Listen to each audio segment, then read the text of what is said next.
I studied for 8 months in a basement room where the heater never quite worked.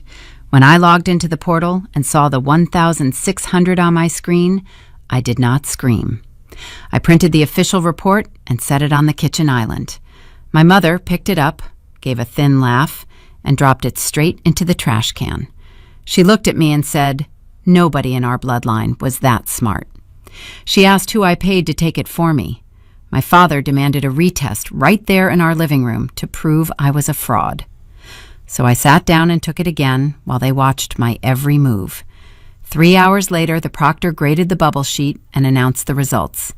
My father dropped his ceramic coffee cup, letting it shatter across the hardwood floor, because the truth finally cornered him. I am Ellie Mason. I am 18 and I live in South Dakota.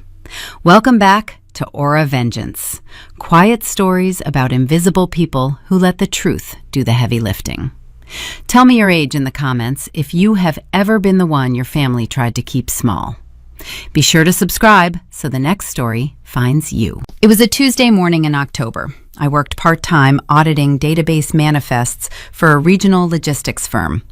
I liked the job. Numbers balance, shipping logs have clear origins. You track the data, and the data tells the story. When the College Board released the scores, I treated it like any other data set. The cheap inkjet printer whirred on my desk. I pulled the warm paper from the tray, verified the numbers, and carried it upstairs. The kitchen smelled like burnt toast and vanilla protein powder. My mother Brenda stood at the counter sorting the mail. My father David sat at the table, scrolling his tablet. The soft swipe of his finger against the glass was the only sound in the room. I slid the paper next to my mother's coffee mug. She glanced down at the bold text. Her eyes narrowed. The skin around her mouth tightened into a smile that did not reach her cheeks. "Don't be ridiculous, Ellie," she murmured. Her fingers loosened. The paper drifted down into the stainless steel trash can, landing on a pile of damp coffee grounds. "Who did you pay?" she asked. My father did not look up from his screen. He turned another digital page. My older brother Connor leaned against the refrigerator. Connor was the legacy athlete. He had spent 3 months parading a 1,350 score around the house like an Olympic medal, demanding applause at every family dinner. He took a slow sip of his protein shake, smirked, and called me a fraud. I stood there looking at the trash can. I did not defend myself. Protesting is a waste of oxygen when the jury has already written the verdict. They needed me to be a cheater. They needed my success to be a fabrication. At the time, I thought it was just the usual routine. The golden child gets the spotlight, the shadow stays in the dark. I thought their cruelty was just habit. I was wrong. It was not about pride. It was a calculated first strike. Behind their smirks and discarded papers lay a hidden legal document filed in a county annex building and a ticking clock counting down to my brother's 19th birthday. They were not just insulting me. They were protecting an investment, and I was about to find out exactly how much my failure was worth to them. To survive the Mason household, you had to master the art of being invisible. Connor occupied all the available oxygen. If he scored a goal, we ate steak. If he failed a geometry quiz, the house went quiet and doors closed gently. He was the center of gravity, and I was just the background static. But my late grandfather saw through the static. He was a meticulous estate lawyer. He spent his life navigating the spaces between what people claimed and what the paperwork proved. I remember sitting in his oak-paneled study when I was 12 years old. The room always smelled of dried ink and peppermint tobacco. He was reviewing a thick stack of real estate contracts, running a silver pen down the columns of numbers. He looked up over his wire-rimmed reading glasses. He tapped the heavy parchment paper. "Ellie," he told me, his voice a steady rumble. "People will always lie with their mouths. They will tell you what makes them look good or what makes you look small. But they can never hide their math. The numbers are the bones. Trust the systems." That memory became my armor. I stopped listening to the words my parents used and started watching their actions as data points. When I began preparing for the SAT, I treated the exam like a complex logistics manifest. I needed a clear schedule, adequate resources, and uninterrupted focus. I set up my study station in the unfinished corner of our basement.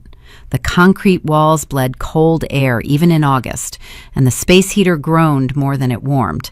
But it was out of the primary traffic lanes of the house. That was when the first structural anomaly occurred. My father developed a sudden, uncharacteristic interest in our nightly power consumption. Every evening, precisely at 11 o'clock, I would hear the heavy thud of his footsteps descending the first flight of stairs. He would walk to the hallway console table, reach behind the framed family photo that only featured Connor, and unplug the wireless router. The green indicator lights would flash orange and then die. "We need to save electricity," he called down the basement stairs the first time he did it. "The bill is too high." It was a hollow justification. We lived in a 4-bedroom house that ran central air conditioning 24 hours a day, all summer. Connor left his television and gaming console running constantly.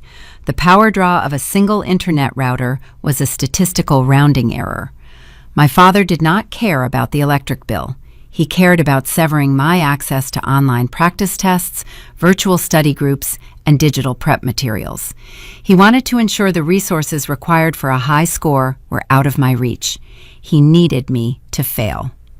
He just did not realize he was dealing with someone who audited systems for a living. I never argued with him. Arguing alerts your opponent that their blockade is effective. I simply let him unplug the router. During my afternoon shifts at the logistics firm, I used the secure employee terminals to download hundreds of practice modules, answer keys, and strategy guides. I saved them to a high-capacity encrypted thumb drive on my keychain. When the router went dark at 11, I plugged the drive into my laptop and worked offline until 2 in the morning, wrapped in a wool blanket against the basement chill. My family's campaign to keep me small was relentless. But for a long time, I misread the motive. I cataloged their behavior as standard favoritism. I assumed they wanted Connor to shine, and my dimness was just a necessary contrast. I did not understand the sheer, calculating desperation behind their actions. Until a Tuesday evening in late November. The early action deadline for my top 3 university choices was approaching. I had spent weeks refining my personal essays, inputting my transcript data, and formatting my extracurriculars on the Common App portal. These were out-of-state schools, top-tier universities that offered a one-way ticket out of South Dakota and away from the Mason family dynamic. I sat at my desk in the basement, opened my browser, and navigated to the login page. I typed my email address. I typed my password, a complex alphanumeric string I had memorized. I hit enter. The screen flashed red. The text read, "Access denied, invalid password." I stopped. My fingers hovered over the keyboard. I do not forget passwords. I treat security credentials with the same precision I use to track missing freight. I retyped the string, pressing each key with deliberate force. The screen flashed red again. Most teenagers would panic. They would assume the site was down, or that they had made a mistake, or they would call a parent for help. I treated it like a compromised server. I clicked the account recovery link. The system prompted me to send a verification code to my backup email address. I opened my alternate inbox. The recovery email arrived. I clicked the secure link to reset my access, but before I changed the password, I navigated to the Security Settings tab. I opened the active session logs. The portal maintains a rigorous ledger of every login, including the timestamp and the device footprint. The data loaded on my screen. 2 hours prior, at 4:15 in the afternoon, someone had accessed my account. The session duration lasted exactly 12 minutes. I checked the IP address of that specific session. It matched our home network. I checked the device identifier. It was a silver laptop running an outdated operating system. It was my mother's computer. The math laid itself out in front of me, cold and indisputable.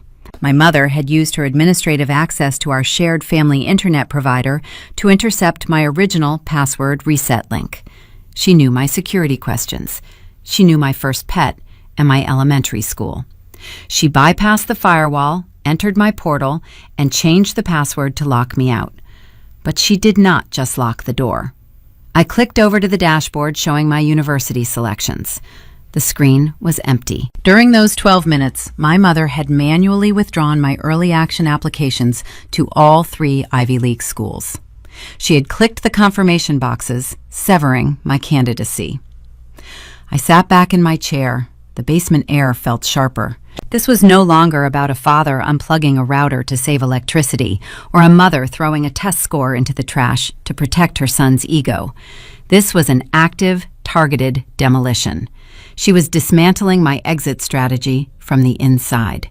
She needed me trapped in this town, attending the local community college, looking exactly like the academic failure she told everyone I was. If I confronted her, she would deny it. She would claim it was a computer glitch or that she was trying to help me organize my list and made a mistake. She would twist the narrative and find a better way to hide her tracks. I could not afford to give her the advantage of knowing I saw through the glass. I looked at the empty application dashboard. I had to rebuild my escape route, but first, I needed to make her believe her sabotage had worked perfectly. I needed to feed her a lie so sweet she would swallow it without chewing. The next morning, I would give her exactly what she wanted. I would perform the role of the defeated daughter. And while she celebrated her hollow victory, I would secure my digital life behind a wall she could never breach. I walked up the basement stairs just before 7 in the morning. The wooden treads creaked under my socks, a familiar rhythm I used to track who was awake. I needed a specific physical prop for the performance I was about to deliver. I found it, shoved in the bottom corner of my backpack. It was a glossy trifold brochure from Western Dakota Technical College, handed out during a mandatory high school assembly months ago. The edges were frayed from neglect. The cover featured a stock photo of smiling students sitting on a generic patch of grass. I smoothed the creases against my thigh, treating the cheap paper like a crucial piece of evidence. The kitchen smelled of roasted dark blend coffee beans and sharp citrus surface cleaner. My mother stood by the sink. She wore her crisp beige cardigan, her hair pinned back with her usual strict precision. She poured hot water into a ceramic mug, the steam rising to fog the window above the basin. I paused in the hallway, adjusting my physiology. I forced my breathing to turn shallow. I let my shoulders slump forward, dropping the rigid defensive posture I normally carried around her. I pinched the sensitive skin on the back of my hand until my eyes watered. When I stepped onto the tile floor, I let the brochure slip from my fingers. It landed on the granite counter with a soft slap. My mother turned around. She took in my trembling hands and my red, watering eyes. I pulled a wooden stool out and collapsed onto it, burying my face in my palms. I forced a ragged intake of air. "I think everything is gone," I said, letting my voice crack on the final syllable. The portal locked me out. I tried to log in to check my status, and the dashboard is empty. The applications are just gone. The deadline was midnight. It is too late to submit them again. The system must have crashed. I waited for her response. A normal parent would rush forward. A normal parent would offer to call the admissions office, contact the high school guidance counselor, or spend hours on hold with the technical support hotline to fix the error. My mother did none of those things. She set her tea kettle down. She walked over to the counter and picked up the frayed technical college brochure. She smoothed the glossy cover with her manicured fingers. A slow, sickening warmth bloomed across her face. It was the radiant, serene expression of a predator watching a snare spring shut. "Oh, honey," she murmured. Her voice was thick with manufactured sympathy. She walked around the island and placed a hand on my shoulder. Her palm felt cold through the thin cotton of my shirt. "Technology is so unreliable. Maybe this is a sign. Those East Coast schools are so demanding anyway. You would have been miserable so far from home, surrounded by all that pressure." She slid the brochure across the granite until it touched my folded arms. "This is a much more realistic path for you," she cooed. "You can live at home. You can keep your little data entry job. We can keep an eye on you. It is better to lower your expectations early than to face rejection later." I kept my head down, nodding slowly, as if her words were a soothing balm instead of a calculated, lethal injection. I let out a shaky breath, maintaining the illusion of a broken spirit. She thought she had won. She thought she had effectively clipped my wings and grounded me in Rapid City forever. She needed me to remain the underachieving counterweight to my brother.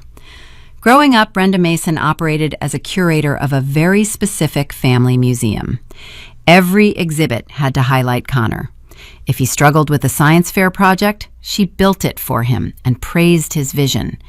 If I brought home a flawless report card, she filed it in a junk drawer and reminded me that grades were not the only measure of a person. A daughter attending an Ivy League university disrupted her carefully constructed narrative. It threatened the foundational myth that Connor was the sole intellectual asset of our bloodline. By playing the victim, I gave her the exact emotional currency she desired. I submitted to her curated reality. I reached out and opened the brochure. I picked up a blue pen from the counter and drew a shaky circle around a general education prerequisite course. My mother watched my pen move. She took a satisfied sip of her tea, turned her back to me, and began humming a soft, nameless tune while she wiped down the immaculate stainless steel sink. Confronting a manipulator is a tactical error. When you accuse them, you hand them the blueprint of your awareness. You teach them where their camouflage failed, allowing them to adapt and strike from a different, invisible angle. If I had slammed the server logs on the counter and proved she hacked my account, she would have pivoted. She would have confiscated my laptop, canceled my cellular data plan, or found a way to intercept my physical mail. I needed her complacent. I needed her to believe the war was over so she would stop guarding the perimeter. I wiped my eyes, stood up from the stool, and told her I was going to get dressed for my afternoon shift at the logistics firm. She smiled and told me to have a good day at work, her tone dripping with the gentle condescension reserved for the unremarkable. I walked back down to my basement room. My hands were no longer shaking. My breathing was slow and measured. The performance was over, and the real work was about to begin. While she gloated in the kitchen over her perceived victory, I was already mapping the digital geography of my counteroffensive. I needed a fortress, a vault she could not infiltrate, hack, or manipulate. My home network was compromised. My personal laptop was vulnerable to physical confiscation. The local library computers lacked the encryption protocols I required to transmit sensitive documents safely. But I had access to enterprise-grade security. The logistics firm where I worked handled international freight manifests, corporate trade secrets, and proprietary shipping routes. Their servers were protected by biometric, dual authentication, redundant firewalls, and encrypted virtual private networks. My boss, a gruff supply chain manager named Marcus, trusted me implicitly. He had given me a dedicated terminal in the back office, far away from the chaotic loading docks. I packed my backpack, slipping my encrypted thumb drive into a hidden zippered pocket. I was going to migrate my entire existence. Every academic record, every financial aid document, every single draft of my college essays. I would sever my digital tether to the Mason household and rebuild my applications from a ghost IP address on the industrial park servers. I would create new email accounts she did not know existed. I would leave the dead accounts logged in on my home laptop, offering her an empty vault to monitor while I moved my real assets off-site. I zipped my jacket and headed for the front door. As I passed the living room, I noticed my brother sitting on the leather sofa. Connor was staring at his phone, his leg bouncing with a frantic, nervous energy that vibrated through the floorboards. His lacrosse stick lay abandoned on the rug. He was chewing his thumbnail down to the quick, his eyes darting rapidly across the glowing screen. His 1,350 SAT score was no longer making him arrogant, it was making him terrified. He had a prestigious scholarship interview approaching, one where he had claimed to possess advanced, self-taught calculus skills he did not actually have. My mother thought she had neutralized the threat to his ego by locking me out of my future. But as I watched Connor grind his teeth, I realized the sabotage was not just about keeping me down. It was about propping him up. And to do that, they were going to need to steal more than just my passwords. They were going to need my actual, tangible intelligence. I walked out the front door, the cold South Dakota wind hitting my face. The digital fortress would secure my exit. But a new physical threat was brewing inside that house. Connor was looking for a lifeline, and I knew exactly whose hard work he was planning to plunder next. The logistics firm sat on the edge of town, surrounded by flat fields of frostbitten grass and chain-link fences. Inside, the back office smelled of hot ozone from the server racks and stale break-room coffee. Marcus, my manager, nodded at me when I clocked in for my afternoon shift. He did not ask questions about my personal life. He hired me because I spotted a missing decimal point in a freight manifest that saved the company thousands of dollars. He valued precision, and he provided the tools I needed to maintain it. I sat at my isolated terminal, a heavy metal desk tucked away from the chaotic noise of the loading docks. The screen hummed to life. I initiated protocol. My home internet was a compromised zone, so I built my fortress here. I opened a secure, encrypted browser window. I registered a new email address using a randomized sequence of numbers and letters. I avoided birth years, pet names, and easily guessed variables. I routed the account through a virtual private network that masked my geographic location. I pulled the encrypted thumb drive from my jacket pocket and plugged it into the terminal port. File by file, I migrated my existence. I uploaded official PDF transcripts. I transferred my financial aid verification forms. I retyped my admission essays from scratch into the new university portals. Every click felt like placing a solid brick in a reinforced wall. I activated dual-factor authentication on every single login. If someone tried to access my new academic life, the security alert would go directly to a prepaid mobile phone I kept locked in my desk drawer at work. Back at the house, my mother would continue to monitor the original email address. She would log in, see 0 new messages from admissions offices, and feel a deep sense of satisfaction. Let her stand guard over a barren room.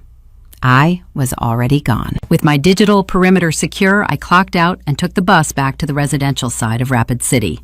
The digital realm was safe, but the physical world was becoming highly unstable. The pressure inside my house was shifting.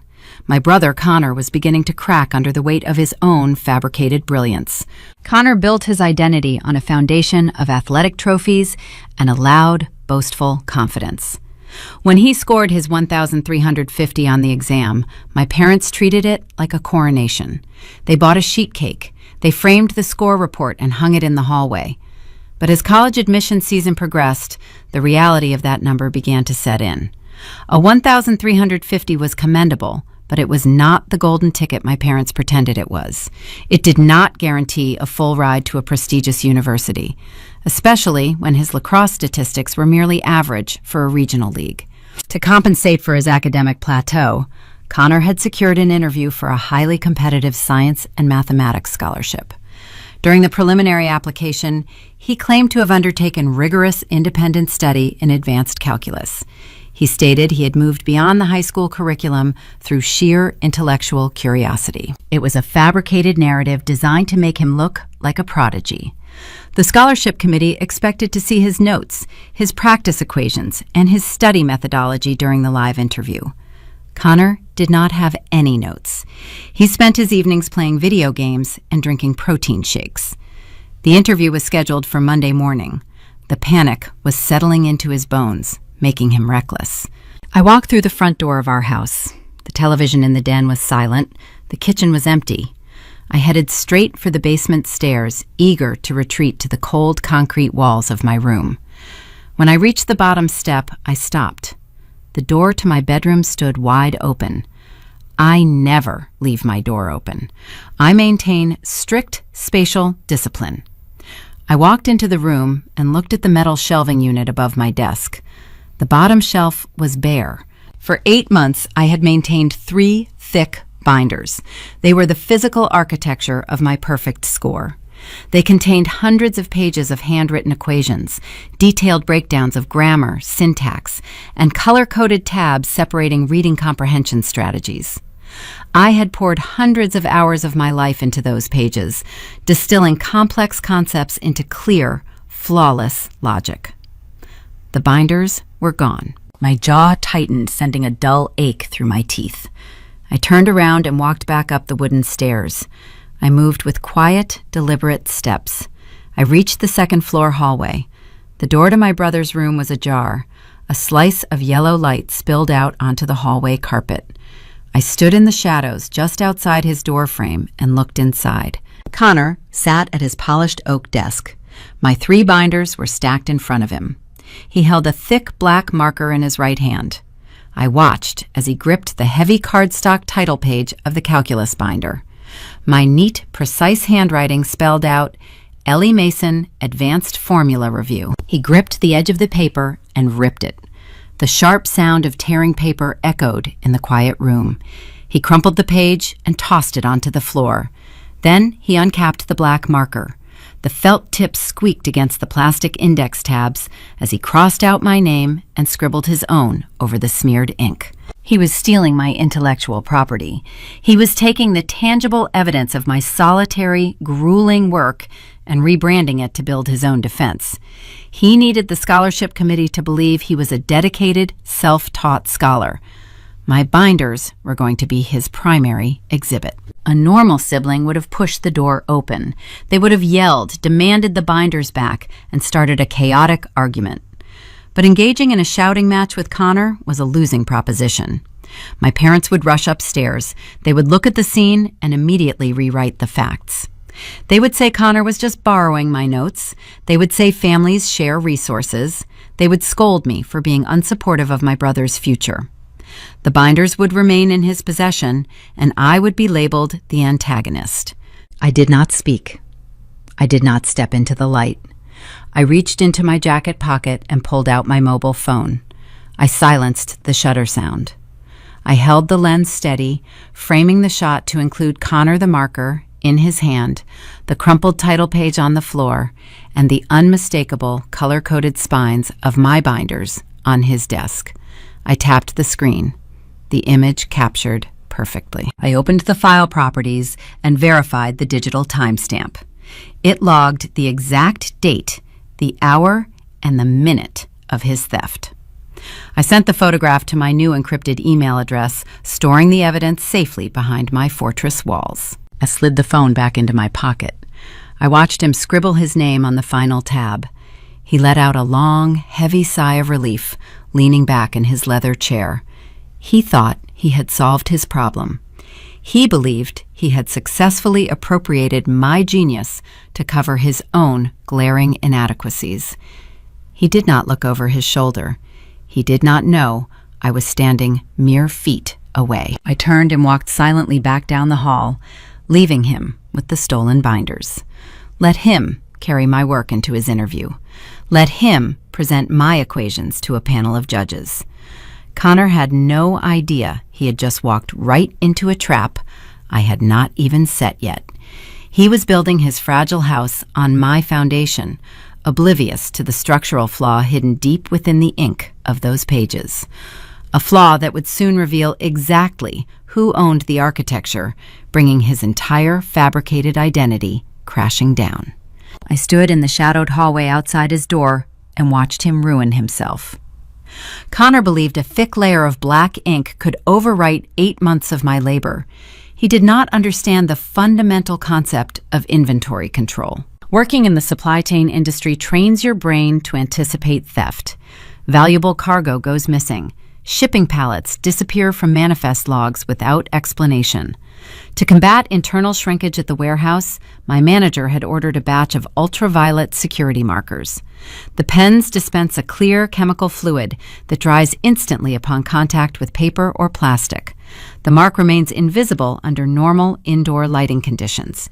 You only see the glowing blue residue when you expose the surface to a specific spectrum of black light.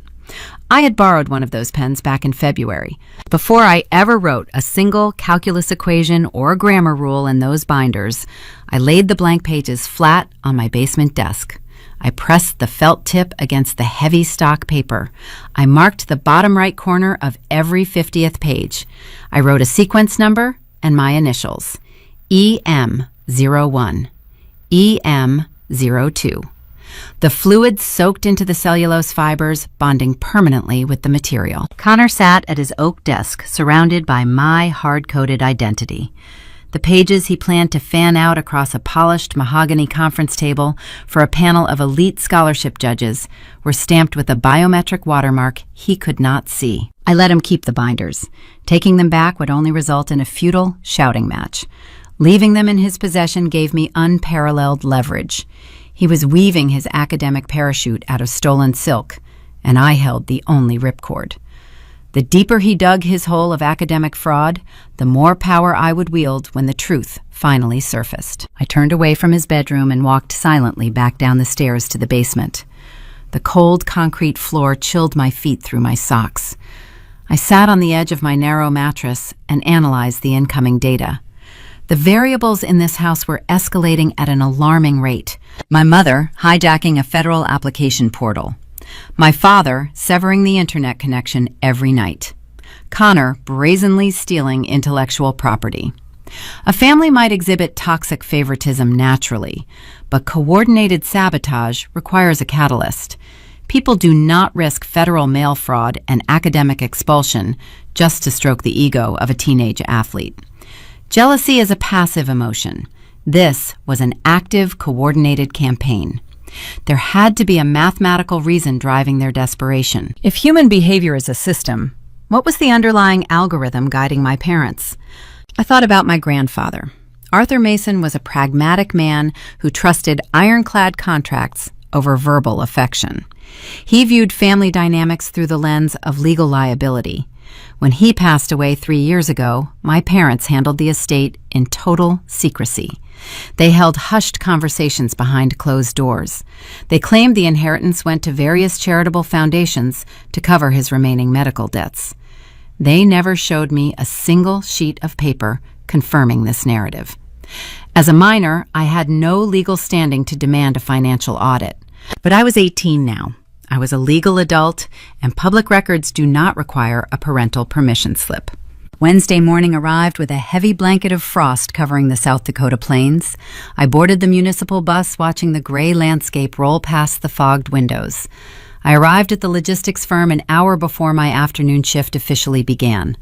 The warehouse was quiet, smelling of diesel exhaust and damp corrugated cardboard. I sat at my metal desk in the back office. The terminal hummed as the internal cooling fans engaged. My home network was a monitored zone, so I used the secure enterprise connection.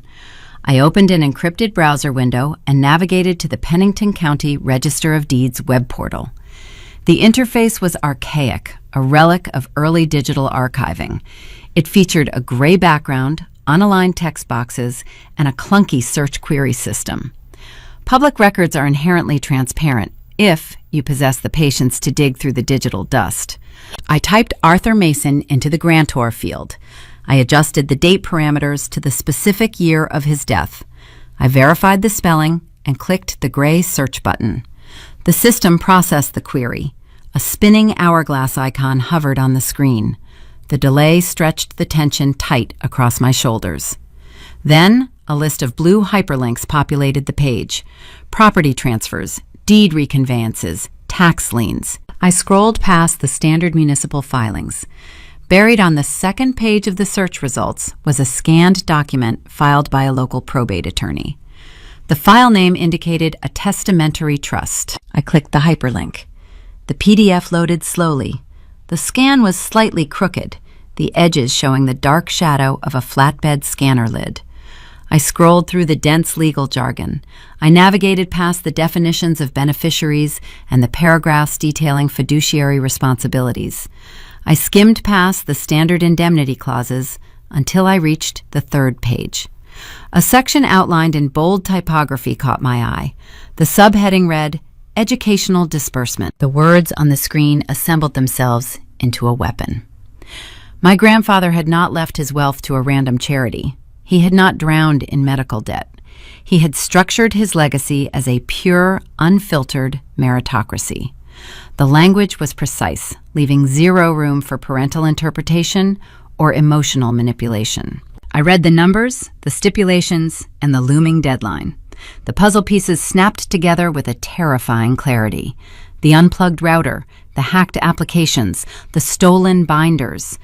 My parents were not trying to protect my brother's pride. They were protecting a massive financial investment. And the sheer scale of that money was about to turn our house into a battlefield. The scanned document on my monitor was grainy, but the black text of the third page cut through the screen with sharp precision. I leaned closer to the terminal. The hum of the logistics warehouse faded into the background. The subheading, titled Educational Disbursement, laid out the parameters of my grandfather's final act of control. Arthur Mason did not trust his son. He knew my father lacked financial discipline, and he knew my mother possessed a dangerous talent for manipulating reality to fit her preferences. He anticipated they would squander a traditional inheritance or route it entirely to their favorite child. To prevent this, Arthur bypassed them entirely. He established the Mason Educational Trust. The principal amount was $250,000. The conditions were not subjective. They did not rely on a parent's recommendation or a high school guidance counselor's glowing review. The money was locked inside a rigid, quantifiable metric. The document stated the entire $250,000 would be dispersed to the grandchild who achieved the highest verified, standardized test score by their 19th birthday. The funds were designed to ensure a debt-free education at a premier institution. If the winning grandchild chose a less expensive path, the remainder converted into an unrestricted trust upon graduation. I sat back in my metal chair. The cold air from the overhead ventilation vent brushed the back of my neck. I ran the timeline through my head, aligning the dates like coordinates on a shipping manifest. Connor was 18 years and 10 months old.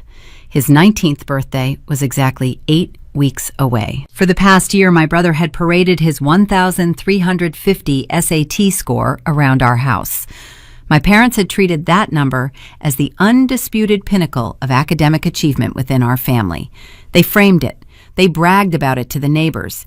They built a shrine to his average intelligence because they believed that 1,350 was the ceiling. As long as I scored lower, or never took the test at all, Connor would inherit the entire fund by default the moment he turned 19. My parents were banking on that money. My father owned a struggling regional hardware supply store, and my mother spent beyond their means to maintain the illusion of upper-middle-class prosperity. They needed that trust fund to keep their curated lifestyle afloat. They planned to use Connor as the vessel to access the cash. Then I logged into a portal and pulled a 1,600.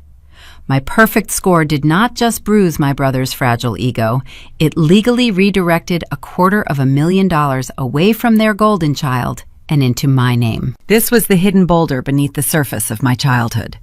The pieces of my past reassembled themselves into a cold, terrifying structure. My family had spent my entire high school career minimizing my intelligence, isolating me in the basement, and mocking my study habits. They wanted to ensure I would never develop the confidence to compete. When my father unplugged the internet router every night, he was not enforcing a bedtime. He was executing structural maintenance on their investment. When my mother hacked my university portal and deleted my Ivy League applications, she was not just clipping my wings. She was trying to break my spirit so I would surrender my academic ambition before I ever sat for the exam. It was a war of attrition, funded by greed, and executed through psychological suppression. I looked at the PDF again. The stipulations required a verified, standardized test score. The memory of my mother dropping my printed score report into the trash can took on a new, sinister context. Her accusation of cheating was not a spontaneous insult. It was a calculated, legal strategy. She knew she could not physically erase my 1,600 from the College Board servers. The data was already logged at the national level. But she could create a localized narrative of academic fraud. By accusing me of paying a proxy to take the exam, they were laying the groundwork to formally contest my score with the estate executor. If they could manufacture enough doubt or coerce me into invalidating my own achievement, the 1,600 would be disqualified. The inheritance would default back to Connor. A normal teenager might have broken down. Discovering that your own parents plotted against your future for financial gain is a devastating betrayal. Most people would cry. They would call a friend or scream into a pillow or confront their family with tearful demands for an explanation. Tears are a biological response to emotional overload. They blur your vision. They dehydrate your body. I do not cry over broken systems. I troubleshoot them. I closed the PDF and cleared the browser cache. I opened a new encrypted spreadsheet program on my desktop. I created a fresh ledger. In the first column, I typed the names of my family members. In the second column, I logged their motives. I treated my mother, my father, and my brother as hostile variables in a high-stakes audit. They wanted to play a game of verification. They thought they held the advantage because they controlled the environment of our home. They assumed I was still the quiet, compliant girl who accepted the scraps they threw down the basement stairs. They believed their psychological interference would eventually force me to fold. I typed the figure 250,000 into the final cell of my spreadsheet. My grandfather built this metric because he knew I was the only one in the bloodline capable of hitting the ceiling. He designed the lock, and he trusted me to forge the key. My parents were scrambling to change the locks before the executor arrived. I saved the file to my secure drive. I pulled my phone from my pocket and checked the time. My shift at the logistics firm was starting in 10 minutes. I walked out of the back office and onto the warehouse floor, the rhythmic thud of my boots echoing against the concrete. I knew their next move. Simply throwing my paper away was not enough to satisfy a fiduciary lawyer. An estate executor requires documentation. My parents could not forge a letter from the College Board. They needed something better. They needed a signed confession. They needed the victim to hand over the weapon voluntarily. I spent the next 6 hours tracking freight pallets waiting for the inevitable confrontation. When I clocked out and rode the bus back to the residential grid, the South Dakota sky was bruised purple with the threat of snow. I walked up the driveway and unlocked the front door. The house was unnaturally quiet. The television in the den was turned off. The kitchen island was cleared of its usual clutter. The environment was staged. My parents were sitting at the formal dining room table. Connor was positioned at the head of the table, his arms crossed over his chest, his posture radiating a smug, practiced authority. The overhead chandelier cast sharp shadows across the polished mahogany wood. My father looked at me as I removed my coat.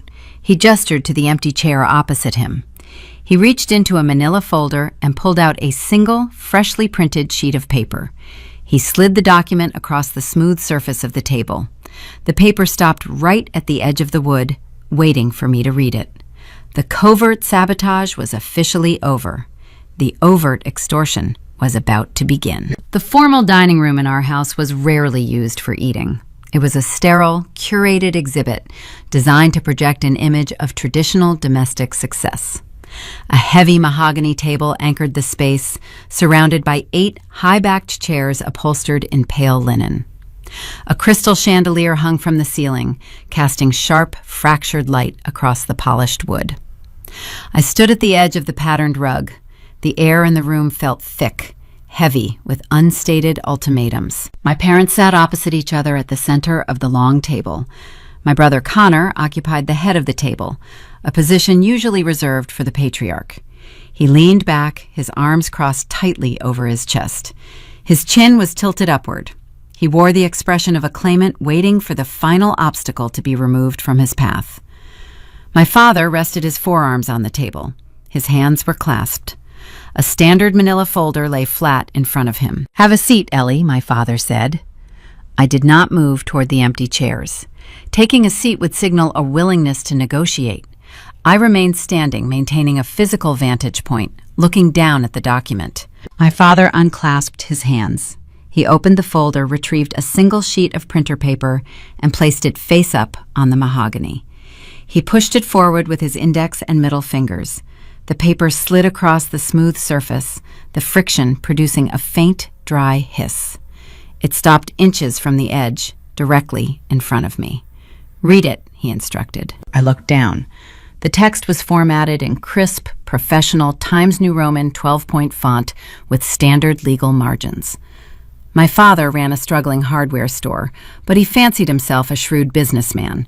He had drafted this document with the meticulous care of a prosecutor presenting a plea deal.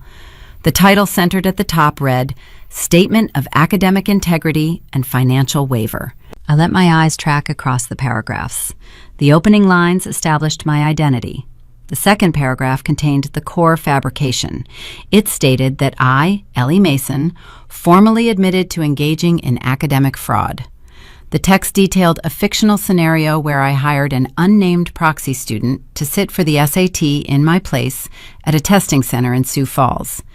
The third paragraph was the functional mechanism of the extortion.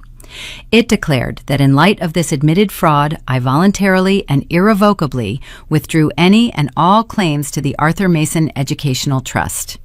It featured a blank line at the bottom, waiting for my signature, alongside a space for a public notary stamp. The sheer audacity of the printed words was staggering. Sioux Falls was a 4-hour drive across the state. I did not own a car, and my work schedule at the logistics firm was strictly documented through biometric time clocks. A cursory review of my location data would easily disprove the entire narrative. They were not aiming for a watertight legal case. They were aiming for a psychological collapse. They believed I would be too frightened by the accusation to recognize the glaring logistical flaws in their story. I looked up from the page. My mother sat with her hands folded in her lap. Her lips were pressed together in a tight, nervous line. She offered a fragile, encouraging smile, the kind a nurse gives a patient right before inserting a needle. "We want to help you, Ellie," my father said. His voice dropped into a low, quiet register. It was the tone he used to diffuse angry customers at his store, a tone engineered to project reason while demanding total compliance. "You made a mistake," he continued. "The pressure of senior year gets to everyone. We understand why you felt the need to take a shortcut, but this lie has gone too far. If the estate executor audits that score, and he will, the truth will come out." He leaned forward, placing his elbows on the table. "Sign the paper, Ellie. If you sign it, we handle everything internally. We send this to the executor, the trust transfers to Connor, as originally intended, and the matter is closed. We will not report you to the College Board." He paused, letting the silence stretch, ensuring the next sentence landed with maximum impact. "If you refuse to sign, I will call Principal Henderson in the morning. I will request a formal academic integrity investigation. They will expel you. Your transcript will be flagged. You will not graduate. We are offering you a way out. We are protecting your record. Do not force my hand." It was a brilliant, terrifying bluff. Principal Henderson was a frequent guest at our summer barbecues. My father sponsored the high school lacrosse team. Connor was the star offensive player. In a small-town ecosystem, social capital often outweighs factual evidence. An accusation from a respected local business owner claiming his own daughter cheated would trigger an immediate administrative panic. The school would suspend me just to mitigate the scandal. My father was weaponizing his community influence to isolate me. Connor uncrossed his arms and leaned onto the table. "Just do it, Ellie," he said, his voice laced with patronizing boredom. "You are dragging this out. Take the deal so we can all move on." I looked at my brother. I looked at the dark wood of the table. I looked at the typed confession, waiting for my ink. A cornered animal fights back. A trapped teenager screams, denies the charges, and begs their parents to believe them. The Mason family expected tears. They anticipated a chaotic argument where they could steadily break down my defenses through repetition and exhaustion. I provided zero friction. I did not raise my voice. I did not attempt to defend my perfect score. I reached out and picked up the paper. The sheet felt light in my hands.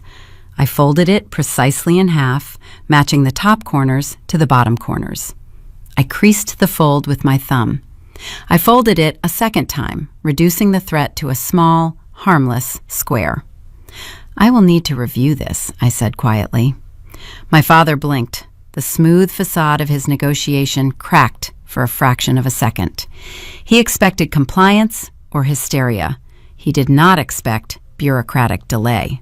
"Review it," he asked, his tone hardening. "There is nothing to review. It is a simple admission." I slid the folded square into the front pocket of my denim jacket. "It is a binding legal document containing specific geographic and financial parameters," I replied, keeping my gaze locked on his. "I do not sign binding contracts without a cooling-off period. I will read it over tonight." Before he could formulate a counter-argument, I turned my back to the dining room table. I walked out of the room, my footsteps steady and measured on the hardwood floor. I felt the heat of 3 stairs burning into my spine, but I did not rush my exit. I reached the hallway, opened the door to the basement, and descended into the cool, damp air of my sanctuary. My parents thought my retreat was a sign of weakness. They believed I was walking away to cry in the dark, overwhelmed by the weight of their ultimatum. They assumed that by morning I would return with a defeated posture and a pen in my hand. I sat on the edge of my mattress and pulled the folded square of paper from my pocket. I smoothed it out on my knees. They were playing a desperate game. To orchestrate a threat this elaborate, the financial strain on my parents had to be critical. Healthy households do not resort to federal extortion over a college fund. There had to be a deeper rot in their ledger. If they were willing to frame their daughter for academic fraud, I needed to know exactly what other crimes they were hiding. They thought I was retreating into submission. I was simply falling back to reload. I needed to follow the money. My mother managed the household finances, and she utilized the same predictable passwords for every digital gateway. If they were bleeding cash, the bank statements would tell the story. The extortion attempt was their final offensive move. Tomorrow, I would open their financial architecture and I would find the exact weapon I needed to bring their entire operation crashing to the ground. I did not cower in my basement room. I did not spend the night shedding tears over the printed confession resting in my jacket pocket. When you discover a predator setting a trap, you do not weep. You map their hunting grounds. I waited in the dark until the sun breached the horizon, casting a pale, freezing light across the frosted neighborhood lawns. I left the house before anyone else woke. I caught the first municipal bus of the morning, riding in silence until the industrial park loomed into view. The logistics warehouse was nearly empty when I arrived. The overhead fluorescent lights flickered, casting a sterile white glow over the concrete floor. I walked to my secure terminal in the back office, set my backpack on the floor, and booted the system. If my parents were willing to commit federal extortion to secure the trust fund, their financial desperation had to be critical. Happy, stable families do not draft legal threats against their own children over a college narrative. There was a structural failure in their ledger, and I needed to find the fracture point. I bypassed the logistics database and opened a secure encrypted browser. I navigated to the portal for the regional bank where my parents held their primary accounts. My mother managed the household finances. She maintained meticulous physical files, organizing paper receipts in color-coded folders. But her digital security protocol was dangerously lazy. She utilized the exact same login credentials for her email, her retail accounts, and her banking. The password never evolved past her favorite subject. It was my brother's name, his sport, and his birth year. I typed the sequence into the password field. The banking dashboard loaded instantly, granting me total access to the financial architecture of the Mason family. I opened the primary checking account ledger. The data painted a grim, chaotic picture. The hardware store my father owned was hemorrhaging capital. Vendor payments were repeatedly delayed. Credit card balances hovered dangerously close to their maximum limits. The mortgage payments on our 4-bedroom house were staggered, often paid on the final day of the grace period to avoid default notices. They were operating on fumes, floating debt from one account to another to maintain the illusion of upper-middle-class prosperity. This systemic failure explained the raw desperation for the trust fund. $250,000 would clear their commercial debt and save the hardware store from bankruptcy. But I was not looking for general mismanagement. I needed a specific anomaly. I needed a transaction that broke the established pattern of utility bills and grocery expenses. I adjusted the search parameters, filtering the transaction history to the previous spring. I focused on the weeks leading up to the date Connor sat for his exam. I scrolled through lines of mundane data until a single entry stopped my breath. It was a wire transfer, $5,000. The memo line read Consulting Services. The payee was listed as Tolan Academic Solutions. I leaned closer to the monitor. I knew that name. Greg Tolan was a former high school vice principal who now ran a boutique tutoring center on the west side of Rapid City. He was also my father's regular Saturday morning golf partner. They drank imported scotch on the back nine and complained about municipal property taxes. A $5,000 consulting fee is not a standard hourly rate for high school test preparation. That specific sum is the price of a guaranteed outcome. I opened another tab and pulled up the College Board testing schedule for the previous year. I cross-referenced the date the wire transfer cleared against the local testing dates. The funds exited my parents' account exactly 4 days before Connor walked into the testing center. The puzzle assembled itself with cold, terrifying precision. Connor did not earn his $1,350. He lacked the discipline to study and the intellect to guess correctly. His score was a purchased commodity. My father had bribed the proctor. Tolan likely provided Connor with an answer key or simply altered the bubble sheet after the exam concluded. My parents had orchestrated academic fraud to ensure their golden child met a respectable baseline, assuming it would be enough to secure the inheritance. This discovery was powerful leverage. Exposing the bribe would dismantle my brother's false narrative instantly. But as I traced the internal routing of the wire transfer, the numbers revealed a secondary truth, a truth that turned the air in the back office to ice. The $5,000 did not originate from the primary checking account. The balance during that week was too low to cover the wire. The money had been transferred inward from a secondary savings ledger just minutes before the payment was sent to Tolan. I clicked the routing number for the origin account. The page refreshed, loading the specific account details. It was a custodial savings account. I looked at the header. The primary beneficiary name listed in bold black letters was Ellie Mason. My maternal grandmother passed away when I was 14. She was a quiet, observant woman who noticed the way my parents pushed me into the shadows. Before she died, she had deposited small, regular amounts into a local credit union. She handed me the passbook one afternoon, telling me it was a safety net for my university textbooks and dormitory supplies. It was a modest sum, built slowly over a decade of careful saving. Because I was a minor, my parents retained legal, administrative control over the account until my 18th birthday. I looked at the withdrawal column on the screen. A single outbound transfer of $5,000. I checked the current balance. It read 0. My hands rested flat on the cold metal of the desk. The rhythmic hum of the server cooling fans faded into white noise. I stared at the 0 on the screen.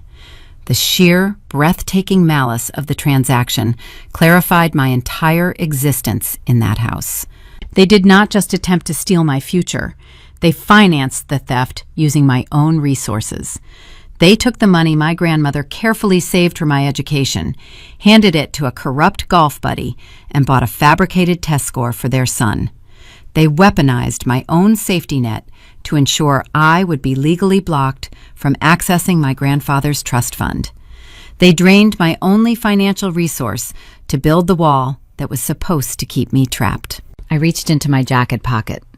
I pulled out the folded square of paper my father had handed me the night before, the extortion document, the typed confession demanding I take the fall for the very crime they had committed. A day ago, this piece of paper was a threat. Now, resting in my palm next to the glaring evidence on my monitor, it was no longer an instrument of intimidation. It was a confession of their own extreme vulnerability. The shift in my psychology was instant and permanent. The invisible, compliant girl who accepted the cold basement room died sitting at that metal desk. You cannot negotiate with people who view your destruction as a necessary business expense. I closed the banking portal and cleared the cash. I folded the paper and placed it safely back into my pocket. I was no longer playing defense. I was no longer trying to outmaneuver their sabotage or hide my applications on a secure server. Building a fortress is a survival tactic. but it does not stop the enemy from launching new attacks. To end a war, you have to dismantle the opposing command structure. My father wanted to play legal games. He wanted to use the threat of an estate audit to force my surrender. He assumed I was too terrified of authority to call his bluff. I opened my encrypted email client. It was time to invite the authority directly into our living room. It was time to show the estate executor exactly where the fraud was hiding and let the blast radius consume everyone who tried to keep me in the dark. I sat at the metal desk in the back office of the warehouse. The glow of the monitor illuminated my hands resting on the keyboard. The zero balance in my custodial savings account was a finalized data point. I did not need to confront my father about the theft. A verbal argument would only give him time to invent a justification or scramble the remaining funds. He would tell me the money was used for household expenses, or that as my guardian, he had the right to reallocate resources. He would bury the truth under layers of parental authority. I needed to bypass his authority entirely. I opened a new tab in my browser and logged into my encrypted email client. I clicked the button to compose a new message. I typed the address for Harrison Pierce into the recipient line. Mr. Pierce was the senior partner at a regional corporate law firm. He was a fiduciary, bound by state law to act in the exact financial interests of my late grandfather. I had only met him once, at the funeral 3 years prior. He wore a tailored gray suit and checked his silver wristwatch when my mother tried to manufacture tears for the surrounding guests. He was a man who valued verifiable facts over emotional displays. He was the perfect audience for an audit. I did not begin the email with a polite greeting or a personal anecdote. I did not accuse my parents of hating me. Fiduciaries do not care about domestic disputes or sibling rivalry. They care about liability compliance and asset protection. I wrote the message with the sterile precision of a shipping discrepancy report. Mr. Pierce, I typed. I am writing to formally request an immediate freeze on all disbursements related to the Arthur Mason Educational Trust. I minimized the browser window and walked over to the heavy industrial scanner sitting in the corner of the logistics office. I pulled the folded extortion document from my denim jacket pocket. I smoothed the creases against the glass platen and pressed the green scan button. The machine whirred, capturing the typed confession my father had ordered me to sign. I returned to my terminal and attached the resulting PDF to the draft. Attachment A is a fraudulent legal document my parents drafted I wrote. They are attempting to coerce my signature under the threat of sabotaging my high school graduation. The intent of this document is to manipulate the trust parameters and secure a default payout for my brother, Connor Mason. I needed to prove their motive.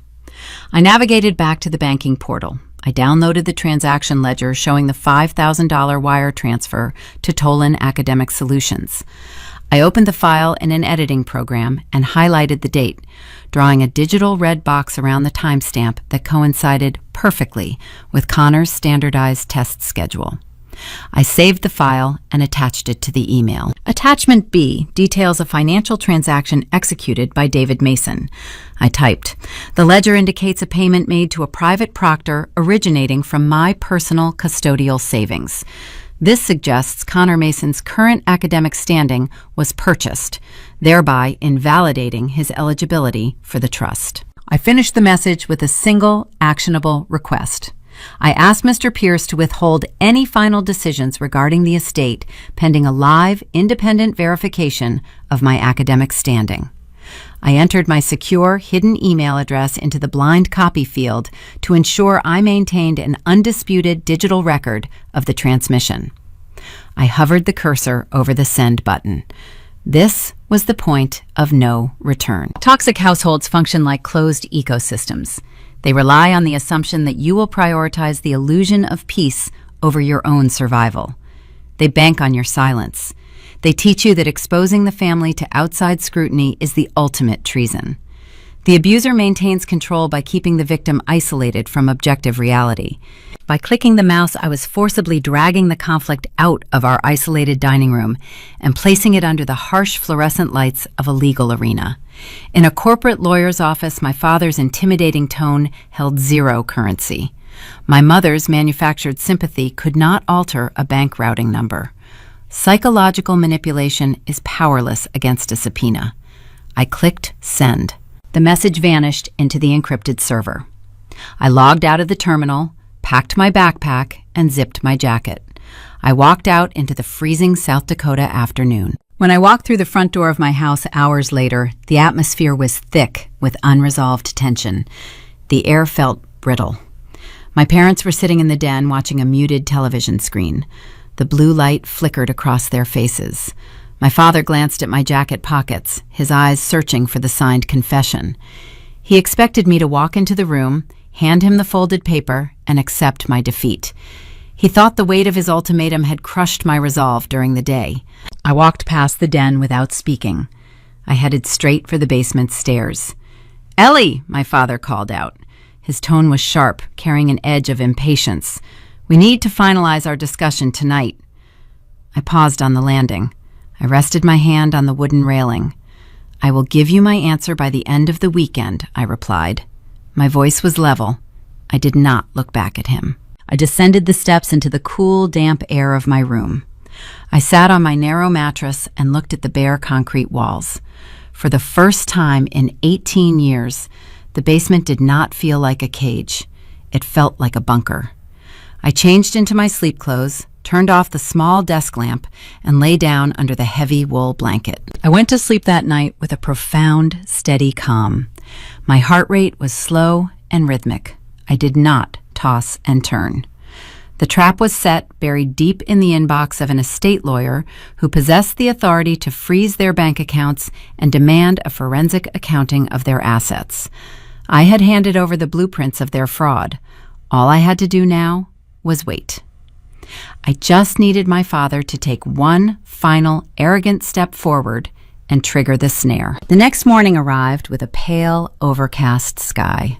The silence in the house was strained. By Friday afternoon, the grace period my father had granted me expired in his mind. He was a man accustomed to immediate obedience from his employees and his family. The delay was making him paranoid.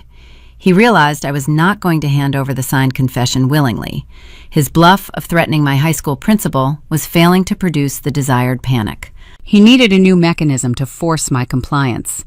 He needed an event so humiliating, so engineered for my failure, that I would beg to sign the waiver just to escape the pressure. He called me upstairs right before dinner. He stood in the center of the living room, his hands on his hips. He announced that he was tired of waiting for me to do the right thing. To avoid police involvement and clear the air, he had decided to prove my academic fraud once and for all. He was setting up a live practice test right there on our coffee table on Sunday morning. And to ensure the results were official, he smiled, he had hired a certified proctor to oversee the exam. I looked at the front door, knowing exactly who he planned to invite inside our house. The final confrontation was taking shape, and my father was handing me the exact stage I needed. My father stood in the center of the living room on Friday evening. The weekend was approaching, and the blank signature line on his extortion document was driving him into a state of visible panic. He paced the length of the woven area rug, his dress shoes pressing hard into the fabric. He realized his initial strategy had failed. Threatening to call my high school principal did not produce the hysterical surrender he anticipated. He needed a spectacle. He needed an event engineered to break my concentration and generate a failing score on paper. To clear the air and avoid involving the local authorities, he announced, his voice tight with false magnanimity, "We are going to settle this internally. You will sit for a live practice test right here on the coffee table." The front doorbell rang right on cue. My mother smoothed her beige cardigan, walked to the foyer, and turned the brass handle. Greg Tolan stepped over the threshold. He wore a navy blazer over a polo shirt, projecting the casual authority of a retired academic administrator. He carried a leather briefcase under his left arm.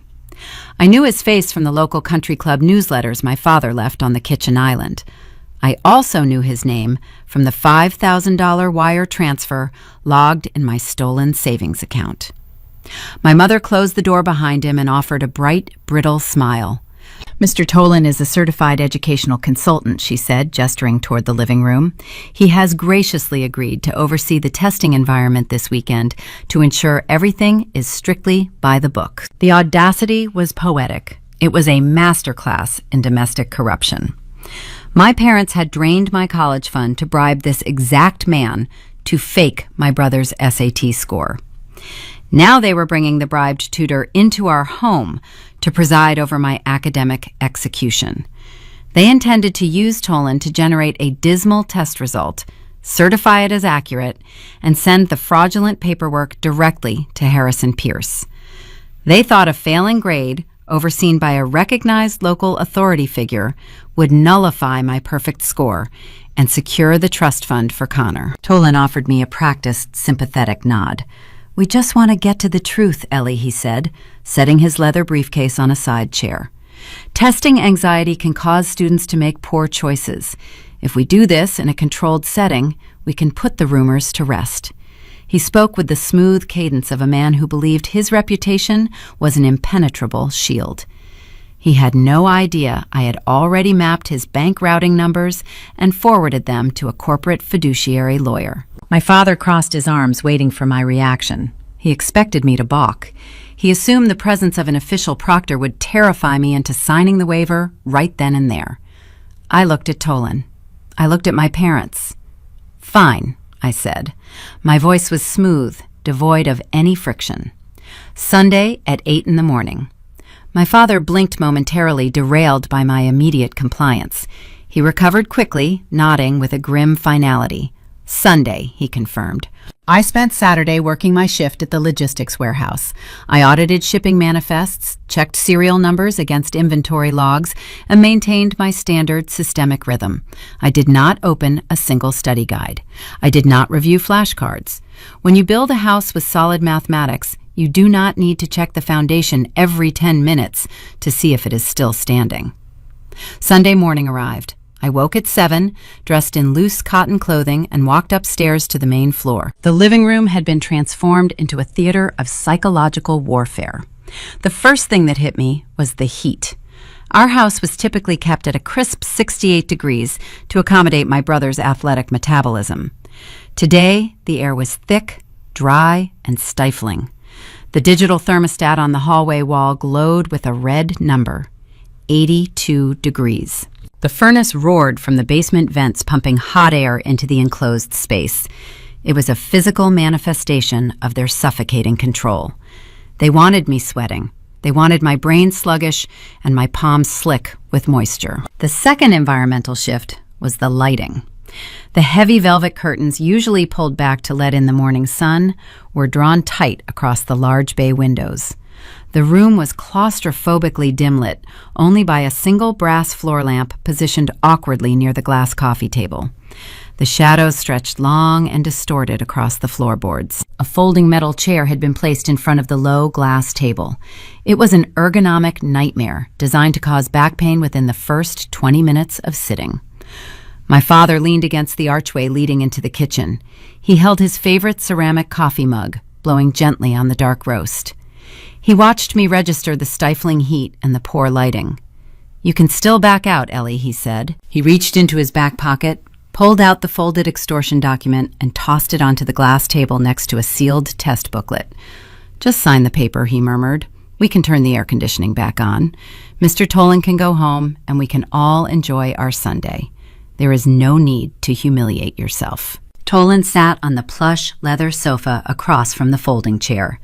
He unclasped his briefcase, pulled out a digital timer, and set it on the glass surface. He clicked a ballpoint pen, ready to document my expected failure. In the adjacent den, Connor was already awake. The door was propped open just enough for the sound of his video game console to bleed into the living room. Explosions and electronic gunfire echoed from the television speakers. They were employing every sensory disruption they could legally justify: heat, darkness, discomfort, noise. They believed these variables would shatter my focus and force me into submission. They did not understand the basic principles of survival. When you spend 18 years trying to remain invisible in a house that constantly tries to erase you, Your ability to compartmentalize becomes an unbreakable armor. I did not ask them to turn down the thermostat. I did not ask my father to open the curtains. I did not ask Connor to mute his television. Complaining would only validate their tactics and feed their power. I walked over to the folding metal chair and sat down. The glass table was too low, forcing me to hunch forward. I adjusted my posture, aligning my spine to minimize the strain. I reached into my pocket and pulled out 3 wooden No. 2 pencils.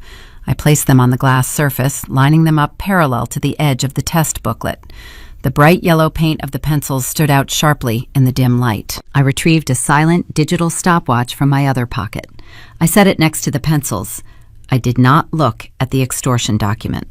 I pushed it to the far corner of the table, isolating it from my workspace. Tolan cleared his throat, leaning forward on the leather sofa. "I have a sealed, officially released College Board practice exam," he said, tapping the booklet. "I will monitor the time. There are no breaks unless scheduled between sections. Do you understand the rules?" I looked up. My father was still leaning against the wall, sipping his coffee, a patronizing smirk playing on his lips. My mother lingered in the kitchen, pretending to wipe down the pristine granite counters. Tolan held his pen, waiting for me to show a sign of weakness. I focused my eyes on the sealed edge of the test booklet. The room was sweltering. A bead of sweat formed at my hairline, tracing a slow path down my temple. I ignored it. "I am ready," I said. Tolan broke the paper seal on the booklet. The sharp tear cut through the sound of the furnace. The final stage of their trap was initiated, but they had no idea who was actually locked inside it. They thought the heat and the noise would melt my resolve. They were about to learn what happens when you apply fire to something forged in ice. Mr. Tolan pulled his hand back from the digital device. He pressed the top button to initiate the countdown. 3 hours, he said. Begin. I flipped the heavy cover of the test booklet. The spine cracked in the quiet room.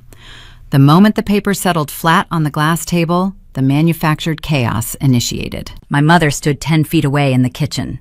She pulled a stack of cast iron skillets from the lower cabinets, letting them clang against the tile counter with deliberate force. She opened the freezer, scooped a heavy cup of ice, and dumped it into the blender. The motor engaged with a deafening, high-pitched whine.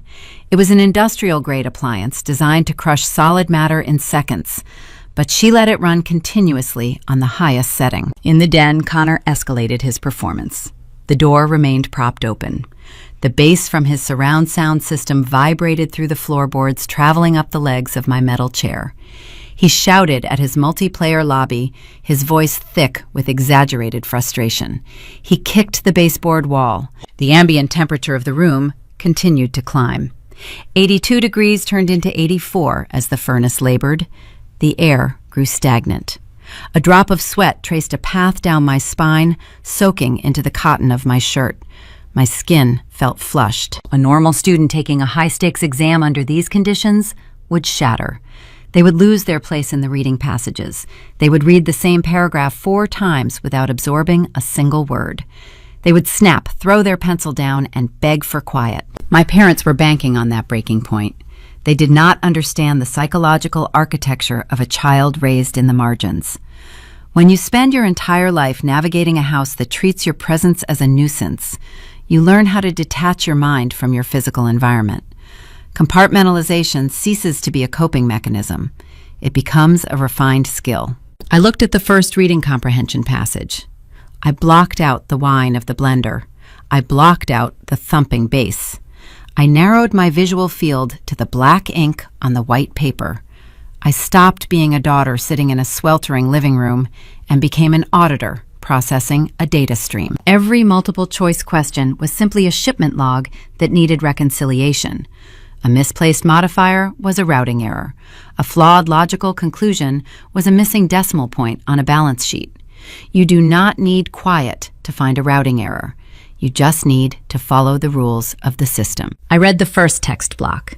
My eyes tracked across the sentences with mechanical efficiency. I found the core argument, isolated the supporting evidence, and moved to the question set. I selected the corresponding answer. I moved my pencil to the bubble sheet. I did not hover over the circles. I did not make light, hesitant marks that could be erased later. I pressed the lead firmly into the paper, filling the circle with dark, deliberate graphite. It was a gesture of total finality. Move to the next question. Read. Isolate. Reconcile. Bubble. Tolan noticed the rhythm. He sat on the leather sofa for the first 20 minutes, expecting me to stall. When I turned the fourth page without pausing, he stood up. He walked slowly around the glass coffee table. He positioned himself directly behind my metal chair. I could feel his shadow blocking the dim light of the floor lamp. I could hear his breathing. He smelled of synthetic mint aftershave and stale coffee. He hovered over my shoulder, invading my personal space, trying to project authority. He watched my pencil. He was waiting for me to linger over two deceptive answer choices. He was waiting for me to show a sign of doubt. I gave him nothing. I did not look up. I did not shift my weight. I maintained my relentless, even pace. Read, isolate, reconcile, bubble, turn the page. 45 minutes passed. The timer on the table counted down silently. I reached the midway point of the reading comprehension section. Suddenly, the high-pitched whine of the blender stopped. The absence of the motor noise left a ringing sensation in my ears. A moment later, the television in the den went silent. Connor stopped yelling. The heavy thud of the bass vanished. The silence that fell over the living room was heavier than the manufactured noise. It was not the silence of a test center.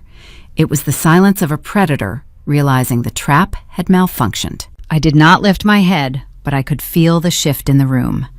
My mother stepped out of the kitchen, wiping her hands on a dish towel. She stood in the archway, staring at my back. My father lowered his ceramic coffee mug. He was no longer leaning casually against the wall.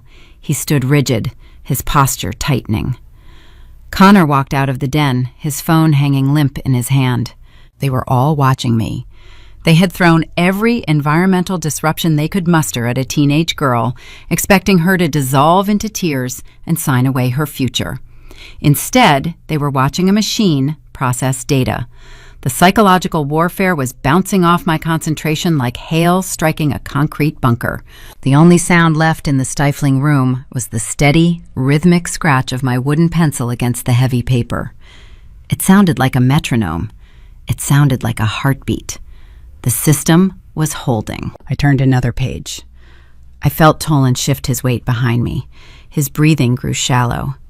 He was an educator. He knew what an elite test taker looked like. He recognized the lack of hesitation and the fluid speed of my progress. He knew I was not guessing. He knew I was assembling a flawless score right in front of his eyes. He backed away from my chair and returned to the leather sofa. He sat down, but he did not relax.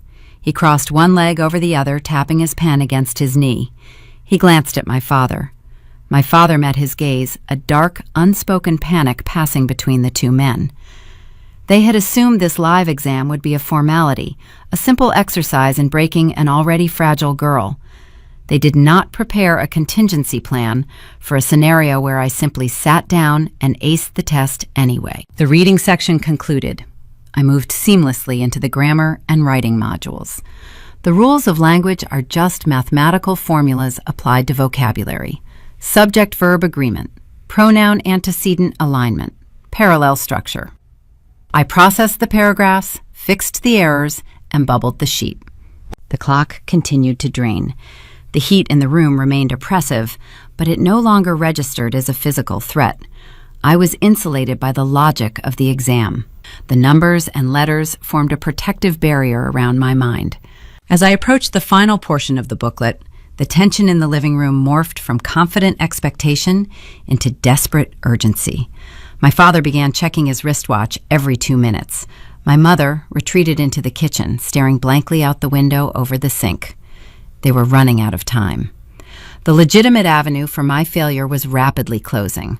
I was approaching the math section, my strongest domain, and my pace was accelerating. Tolan uncrossed his legs. He leaned forward on the sofa, his eyes fixed on the answer sheet resting on the glass table. If I finished the exam and handed over a pristine, mathematically perfect document, his $5,000 bribe would be exposed as a fraudulent transaction. My father would demand a refund, or worse, turn on him to save himself from the fallout. Tolan needed my bubble sheet to reflect failure, and since my brain was not failing, he was going to have to intervene manually. I turned to the final mathematics module. I was operating well ahead of the standard time limit. The equations were simple logic puzzles, requiring only basic algebraic translation. I filled the final circles. I could sense Tolan bracing himself. He was preparing to cross a line from passive observation to active sabotage, and I was ready to catch him in the act. The final mathematics module consisted of grid-in questions, a format requiring students to calculate their own numerical answers rather than selecting from a multiple-choice list. For a student relying on guesswork, this section is a graveyard.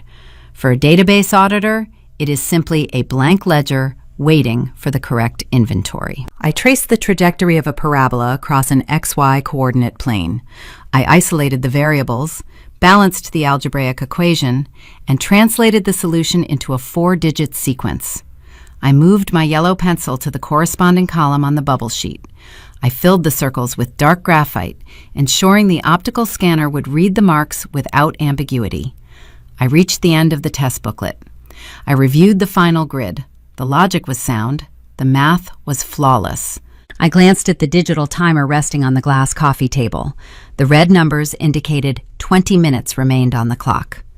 I had processed the entire standardized exam with a surplus of time that most students could not fathom. I set my wooden pencil down. It clicked softly against the glass surface. I closed the heavy paper booklet, smoothing the cover with my palm. I folded my hands together and rested them in my lap. "Finished," I announced. My voice was quiet, but it carried clearly through the stifling heat of the living room. Greg Tolan jerked his head up. He had been staring at the floorboards, lost in the grim realization that his intimidation tactics had failed. He looked at the timer, then down at my closed booklet. His brow furrowed. A deep horizontal crease formed across his forehead. He darted a panicked glance toward my father. My father was still standing by the kitchen archway. The patronizing smirk he wore at the beginning of the exam had long since evaporated. His jaw muscles clenched, pulsing beneath his skin. He stared back at Tolan. No words were exchanged, but the silent directive was unmistakable. My father was demanding a return on his $5,000 investment. He expected Tolan to fix the problem sitting at the coffee table. Tolan swallowed hard. His Adam's apple bobbed above the collar of his polo shirt. He stood up from the leather sofa. His movements were uncharacteristically hasty, lacking the smooth, practiced authority he had projected when he arrived. "I need to collect the bubble sheet to verify there are no stray marks," Tolan said. His voice wavered, lacking conviction. "It is standard protocol for early finishers. We must ensure the scanning machine does not register any false inputs." He took 2 quick steps forward, rounding the edge of the glass table. He reached out with his right hand, extending his arm to slide the answer sheet away from my workspace. Working in logistics trains your eyes to catch subtle physical anomalies. You learn to spot a warehouse worker palming a small piece of merchandise before they slip it into their pocket. You study the mechanics of concealment. As Tolan extended his arm, I looked at his right hand. His index and middle fingers were extended, reaching for the edge of my paper. But his ring finger, pinky, and thumb were curled tightly inward toward his palm. It was an unnatural grip. Hidden inside the curve of his fingers was a small, rectangular block. It was a white polymer eraser. The strategy was brutally simple. If he dragged that eraser across my tightly clustered bubble sheet during a brief inspection, he would smudge the graphite. If he pressed hard enough, he would alter my responses. If he used the tip of his thumb to smear a filled circle into an adjacent empty circle, the optical grading machine would read it as a double answer. A double answer automatically voids the question. Tolan did not need to rewrite the entire test to destroy my perfect score. He only needed 3 seconds of contact to invalidate 5 or 6 key math questions. That minor sabotage would drop my score just enough to make it unremarkable. It would render my achievement ordinary, protecting my brother's fabricated narrative and securing my parents' inheritance. He was inches away from the document. I moved faster than his hesitation allowed.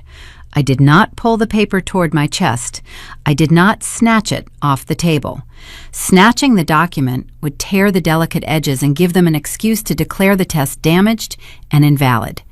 Instead, I leaned forward and slammed my right hand flat over the center of the bubble sheet. The impact of my palm striking the paper and the glass table echoed through the room like a gunshot. The sharp sound severed the heavy silence. "Leave it on the desk, Mr. Tolan," I said. My voice was not loud, but it cut through the sweltering 82-degree air like a serrated blade. I kept my hand pressed firmly against the document, my fingers splayed wide to cover the maximum surface area. Tolan froze. His extended hand hovered mere inches above my knuckles. He stared at my arm, his eyes wide with the shock of sudden resistance. He had expected a submissive teenager who would yield to the authority of a certified educator. He did not expect a physical blockade. The manual states the student maintains possession of the document until time is officially called, I recited, staring directly into his face. You do not have the authorization to inspect this sheet while the timer is still active. Step back. He blinked, his mouth opening and closing as he scrambled to formulate a counter-argument. He could not cite a rule to overrule me because I was quoting the exact regulatory language drafted by the testing board. My father pushed off the wall. The sudden kinetic energy of his movement drew my attention. He gripped his ceramic coffee mug so tightly, his knuckles turned a bloodless white. His face darkened, a deep flush of rage creeping up his neck and settling into his cheeks. The mask of the concerned, benevolent parent melted away, revealing the desperate, cornered man underneath. "Ellie, do not be difficult," my father snapped. He took a long stride into the living room, bridging the distance between the kitchen and the coffee table. "Give him the paper right now. He is the proctor. You will follow his instructions." I did not flinch. I kept my hand pinned to the bubble sheet. I shifted my gaze from the corrupt tutor to the man who funded him. I looked dead into my father's eyes. I stripped every ounce of deference from my posture. "I will not surrender the document," I stated. The words were measured, carrying the chilling weight of absolute certainty. If he touches this paper before that timer hits 0, the testing environment is compromised. I will invalidate the session myself. The tension in the living room pulled taut, stretching like a steel cable ready to snap. The dynamic of the household hung suspended in the sweltering air. Connor stood frozen in the doorway of the den, watching his quiet, invisible sister defy the patriarch. My mother hovered near the granite counter, her hands clutching a damp dish towel, paralyzed by a confrontation she could not manipulate. My father stood 3 feet away from me. He set his coffee mug down on an end table. The ceramic base clicked sharply against the wood. He took another step forward. He was preparing to cross the final boundary. He was calculating the physical force required to pry my hand off the glass table and hand the document to his hired accomplice. He reached his arm out, his shadow falling over my desk. The digital timer ticked down. 18 minutes remaining. I braced my shoulder, locking my elbow. I was prepared to let him drag me out of the chair before I lifted my palm. The silence roared in my ears, amplified by the heavy, suffocating heat. Just as his fingers moved toward my wrist, a sharp, mechanical sound shattered the standoff. It was the front doorbell. Not a polite, hesitant chime. It was a long, sustained buzz pressed by someone who expected immediate entry and had zero intention of waiting on the porch. My father shifted his weight onto the balls of his feet, his hand extended toward my wrist. The tendons in his forearm stood out in sharp relief beneath his rolled sleeves. He was calculating the precise amount of leverage required to peel my fingers back from the heavy paper without tearing the document. In his mind, his authority was absolute. He operated under the assumption that the walls of our house formed an impenetrable border, granting him immunity from external consequences. At that exact second, a sharp mechanical buzz severed the standoff. It was the front doorbell.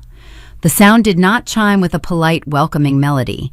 It was a harsh, sustained electronic rasp, pressed by a finger that demanded immediate access and possessed zero intention of waiting on the concrete porch. The sudden noise hit the sweltering living room like a physical impact. My father stopped dead in his tracks. His extended hand hovered over the glass coffee table, frozen in midair. The kinetic energy drained from his posture. He turned his head toward the foyer, his brow deeply furrowed. In the kitchen, my mother gasped softly. The interruption disrupted her curated script. She wiped her damp palms on her beige apron, her movements erratic and annoyed. She stepped out of the archway, glancing at my father for direction. He offered a curt, tight nod, signaling her to handle the intrusion so he could finish securing the bubble sheet. My mother walked to the front door. She turned the brass deadbolt and pulled the heavy wood inward. A rush of freezing South Dakota wind swept into the foyer, colliding instantly with the stagnant 82-degree air of the living room. The sudden drop in temperature raised goosebumps on my arms. Standing on our front welcome mat was Harrison Pierce. The estate executor did not look like a man arriving for a casual Sunday visit. He wore a tailored charcoal wool suit, a crisp white shirt, and a subtle silver tie bar. His polished leather Oxfords gleamed under the porch light. He carried the aura of a man who spent his life dissecting complex corporate liabilities and dismantling fraudulent claims in probate court. He was the living embodiment of my grandfather's rigid, uncompromising adherence to documented facts. Flanking him on the porch stood a quiet, severe-looking woman. She wore a structured slate blazer and practical dark heels. Her hair was pulled into a tight, utilitarian knot at the base of her neck. In her right hand, she gripped a brushed aluminum briefcase secured by two prominent combination locks. She did not smile. She surveyed the interior of our house with the clinical detachment of a forensic accountant arriving at a crime scene, Mr. and Mrs. Mason Pierce stated. His voice was a flat, resonant baritone that required no amplification to command the space. He did not pause on the threshold. He did not wait for my mother to offer a polite greeting or invite him inside. He stepped across the welcome mat, his leather shoes clicking against the hardwood floor of the foyer. The female auditor followed, in perfect synchronization, pulling the front door shut behind them. My mother backed away, her hands fluttering near her collarbone. "Harrison?" she stammered, her voice thin and reedy. "This is a surprise. We were not expecting company today. We are having a quiet family morning." Pierce walked past her, his gaze sweeping the living room. He registered the drawn velvet curtains, the suffocating heat, the digital timer on the coffee table, and the folding metal chair. His eyes locked onto my father. My father lowered his arm. The dark flush of anger that had painted his cheeks mere seconds ago drained away, replaced by a pallid, chalky white. The apex predator of the household suddenly realized he was standing in the middle of a trap he did not recognize. I received documentation late Thursday evening regarding an unofficial testing procedure being conducted on these premises today, Pierce announced. The words hung in the stifling air. The dramatic irony of the moment was a beautiful, invisible architecture. My parents exchanged a frantic, terrified glance. They were mentally reviewing their inner circle, wondering which neighbor or family friend had betrayed their secret. They assumed their operation had leaked through a careless conversation. They never considered that the silent teenager sitting at the desk had compiled their bank ledgers, drafted a flawless legal complaint, and routed it directly to the fiduciary's inbox via an encrypted server. Pierce continued his tone, carrying the weight of state-authorized power. As the sworn fiduciary of the Arthur Mason Educational Trust, I am legally obligated to protect the integrity of the assets. Given the financial stipulations tied to standardized testing, I am here to observe. At the edge of the glass table, Greg Tolan reacted as if the ambient air had caught fire. His hand jerked away from my desk. He stumbled backward, his calves colliding with the edge of the leather sofa. The hidden white polymer eraser slipped from his curled fingers and tumbled quietly into the deep pocket of his navy blazer. His chest heaved. He was a local tutor, accustomed to bullying anxious high school sophomores. He was entirely unprepared to face a senior partner from a corporate law firm. Tolan recognized the magnitude of his peril. If Pierce discovered he was manipulating a high-stakes exam for a cash bribe, his career would evaporate before sunset. In the adjacent den, the relentless noise of the video game abruptly ceased. Connor peered around the doorframe. The golden child clutched his wireless controller, his eyes darting between the towering figure of the estate lawyer and our trembling parents. The localized gravity of his privileged existence was failing. My father attempted to salvage the wreckage. He forced a rigid, ghastly smile. "Harrison, there is a misunderstanding," my father said, taking a cautious step away from my workspace. "We are simply trying to help Ellie. She has been struggling with some academic honesty issues. Mr. Tolan here is a certified consultant. He is just conducting a routine practice module to evaluate her baseline skills. It is an internal household matter." Pierce did not return the smile. He turned his head and looked at Tolan. A certified consultant, Pierce repeated, letting the title sound like an accusation. "Fascinating. My office uncovered a rather interesting $5,000 transaction routed to your business accounts earlier this year, Mr. Tolan. We will discuss the nature of your consulting services shortly." Tolan's knees buckled slightly. He sank onto the cushions of the sofa, burying his face in his hands. The fight left him entirely. Pierce shifted his attention away from the crumbling tutor. He gestured gracefully toward the woman standing at his side. "This is Ms. Vance," Pierce said. "She is an independent educational auditor I retained specifically for this morning. She operates free from local district influence. She possesses the official grading key for the sealed module sitting on that table." Ms. Vance stepped forward. She placed her brushed aluminum briefcase on the opposite end of the glass coffee table. She snapped the dual combination locks. The sharp metallic clicks echoed like a gavel striking a wooden block. She opened the lid, revealing a neatly organized interior filled with transparent scoring overlays and formal reporting ledgers. I sat in the folding metal chair. I did not smile. I did not offer a victorious sneer toward my father. Gloating is an emotional indulgence, and emotions cloud the data. I remained perfectly still, watching the institutional machinery I had summoned dismantle the fiction my parents had spent nearly 2 decades constructing. The digital timer on the table clicked down to 0. The numbers flashed red. I slowly lifted my right hand from the center of the bubble sheet. The paper was pristine. The graphite circles were dark, deliberate, and entirely unaltered by the corrupt hands hovering nearby moments earlier. "Time is up," I announced to the paralyzed room. My voice was the only steady current in a house drowning in panic. I looked past my father, past the trembling tutor, and locked eyes with the severe woman standing over the open briefcase.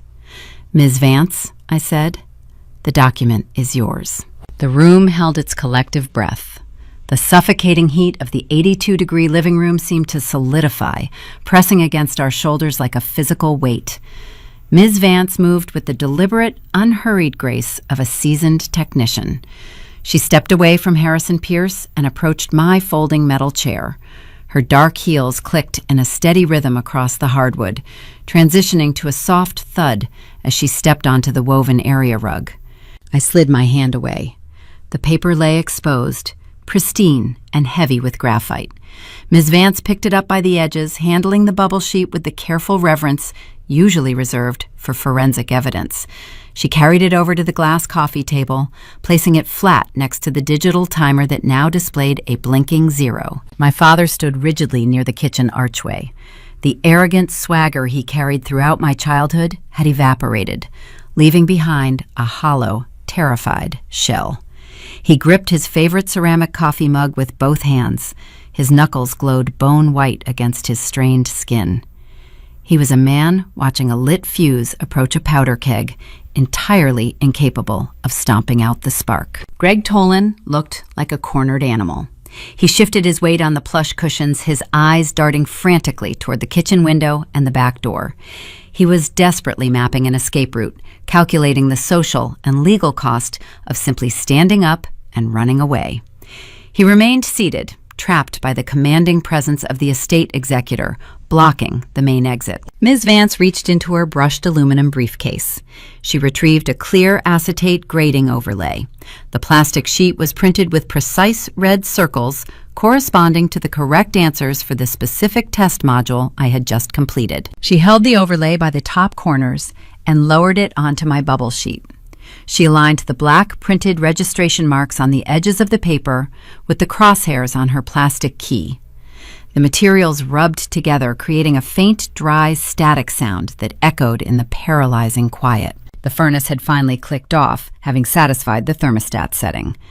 The resulting silence was absolute. The only sound left in the house was the low, rhythmic hum of the kitchen refrigerator compressor working to keep the groceries cold. Ms. Vance began her silent audit. She started with the reading comprehension columns. She ran her index finger down the left side of the plastic overlay, her eyes tracking the alignment of my dark graphite marks against the red answer key circles. She moved slowly, ensuring no stray marks or double bubbles existed. Her finger reached the bottom of the first section.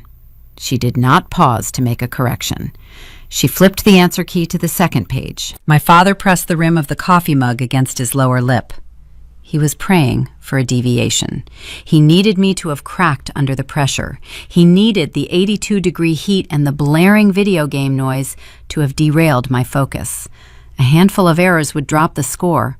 A dozen errors would save his hardware store and secure his golden child's inheritance. He watched the auditor's finger glide down the grammar and writing section. She reached the end of the verbal columns. She smoothed the plastic flat. Perfect verbal score, Ms. Vance stated softly. Her tone was clinical, merely logging data for the record. My mother let out a small, involuntary whimper. She raised a trembling hand, pressing her manicured fingers against her collarbone. The defense perimeter she had built around her preferred reality was sustaining severe structural damage. Ms. Vance adjusted the transparent sheet, aligning it with the mathematics columns. This was the final hurdle. This was the domain where Tolan was supposed to intervene.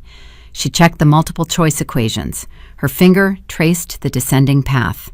She checked the grid and calculations, verifying the specific 4-digit numerical sequences I had generated. She lingered on the final row, scrutinizing the heavy lead marks I had pressed into the paper.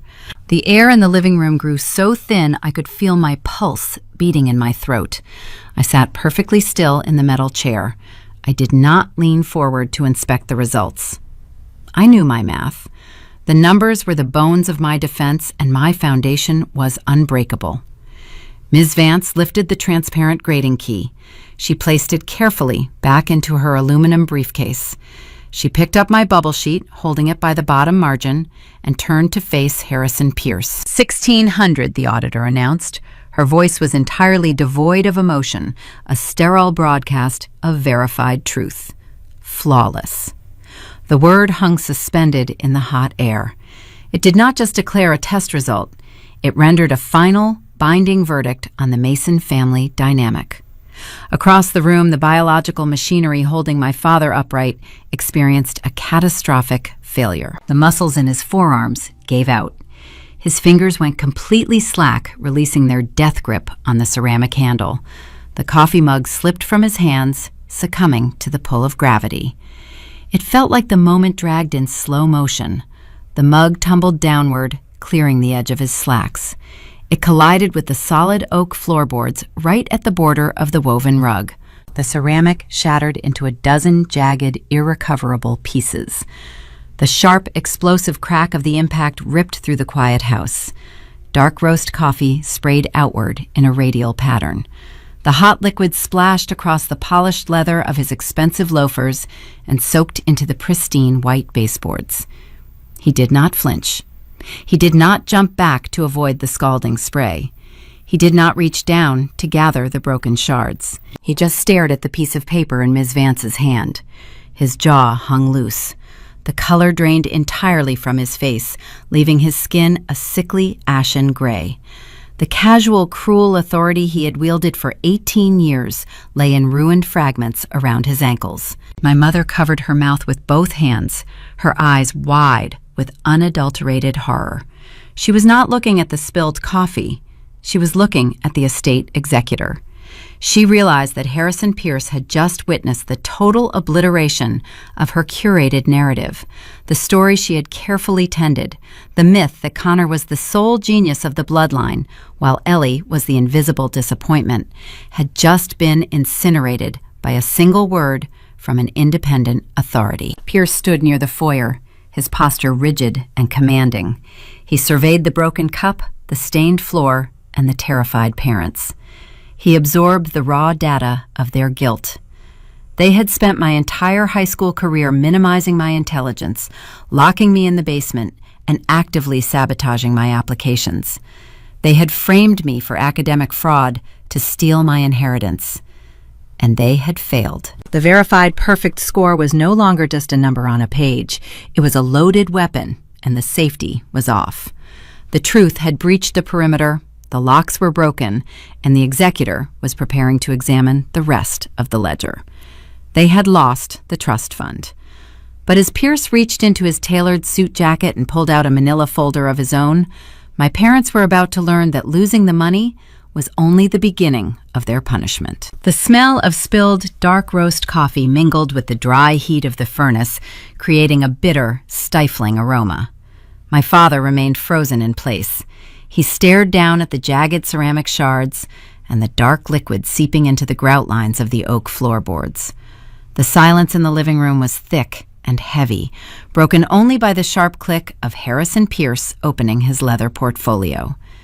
The payoff of this morning was not just my vindication, it was their ruin. Pierce reached into his folder and extracted a stack of printed banking ledgers. The crisp sound of the paper shifting drew the attention of every person in the room. The estate executor did not look at my father. He turned his imposing gaze toward the leather sofa where the disgraced private tutor sat trembling. Given the financial irregularities I was alerted to late last week, I conducted an immediate preliminary investigation into Connor Mason's academic record, Pierce stated.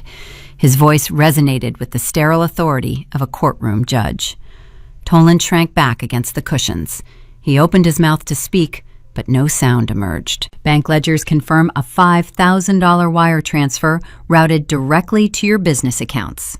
Mr. Toland Pierce continued reading from the top sheet of paper. The transaction coincides perfectly with the date Connor Mason sat for his standardized exam, an exam you personally proctored. Pierce lowered the paper. He stared at the tutor. To make matters infinitely worse, Pierce said the funds used to pay your bribe were not drawn from a standard checking account. They were drained from a custodial savings ledger belonging to Ellie Mason. You accepted stolen money to facilitate academic fraud. Toland squeezed his eyes shut. He knew the implications. Pierce was a fiduciary lawyer with deep ties to the state educational board. The exposure of this transaction meant the immediate revocation of Toland's teaching licenses, the collapse of his boutique tutoring firm, and impending criminal charges for fraud. My mother let out a jagged, breathless gasp. She retreated further into the kitchen, pressing her spine against the stainless steel refrigerator. She realized the scope of the exposure. They had not just been caught lying, they had been caught stealing. Connor stood paralyzed in the doorway of the den. His arrogant posture was gone. He looked small, fragile, and utterly devoid of the unearned confidence he usually carried. He had spent the morning reviewing the calculus equations he planned to present at his scholarship interview on Monday. He had stacked my 3 stolen binders on the end table near the television, right on the edge of the living room boundary. Pierce turned his attention to my brother. Academic fraud is a direct violation of the stipulations set forth by your late grandfather, Pierce told him. Therefore, any claim you presume to have upon the Mason Educational Trust is permanently invalidated. Connor swallowed hard. He looked at my parents, waiting for them to intervene, waiting for them to shield him from consequence the way they always did. But my father could not even meet his son's gaze. Furthermore, Pierce added, walking slowly toward the end table where the thick, color-coded binders rested, I was informed that you intend to present advanced mathematical research to a scholarship committee tomorrow morning, research you claim to have generated independently. Connor shifted his weight. His face flushed a deep, mottled red. He opened his mouth to defend his fabricated genius, but Pierce reached into the interior pocket of his tailored charcoal suit jacket. The lawyer retrieved a small, cylindrical aluminum flashlight. He clicked the rubber button on the base. A concentrated beam of violet, ultraviolet light shot from the LED bulb. Pierce opened the heavy cover of the top calculus binder. He flipped past the title page where Connor had hastily scribbled his own name in black marker. He fanned out the pages, shining the violet beam across the bottom right corner of the heavy stock paper. The chemical residue from my security marker reacted instantly to the specific spectrum of light. Bright, glowing blue letters materialized in the dim shadows of the living room. EM01. He flipped 50 pages deeper. EM02. My glowing initials illuminated the dark paper, rendering the theft undeniable. Connor stared at the glowing letters. His jaw dropped. He realized he had spent the last 3 days carrying around a biological tracking device, completely unaware that his stolen architecture was hard-coded with my identity. The scholarship interview was a dead end. His academic future was a hollow shell. He had nothing left to leverage. Pierce clicked the flashlight off and returned it to his pocket. He turned his back on my brother and faced my father. The executor delivered the final, crushing verdict. Because Ellie Mason has produced a verified, flawless score, the entire $250,000 principal of the trust will be dispersed into an account under her sole control upon her 19th birthday, Pierce declared. My father closed his eyes.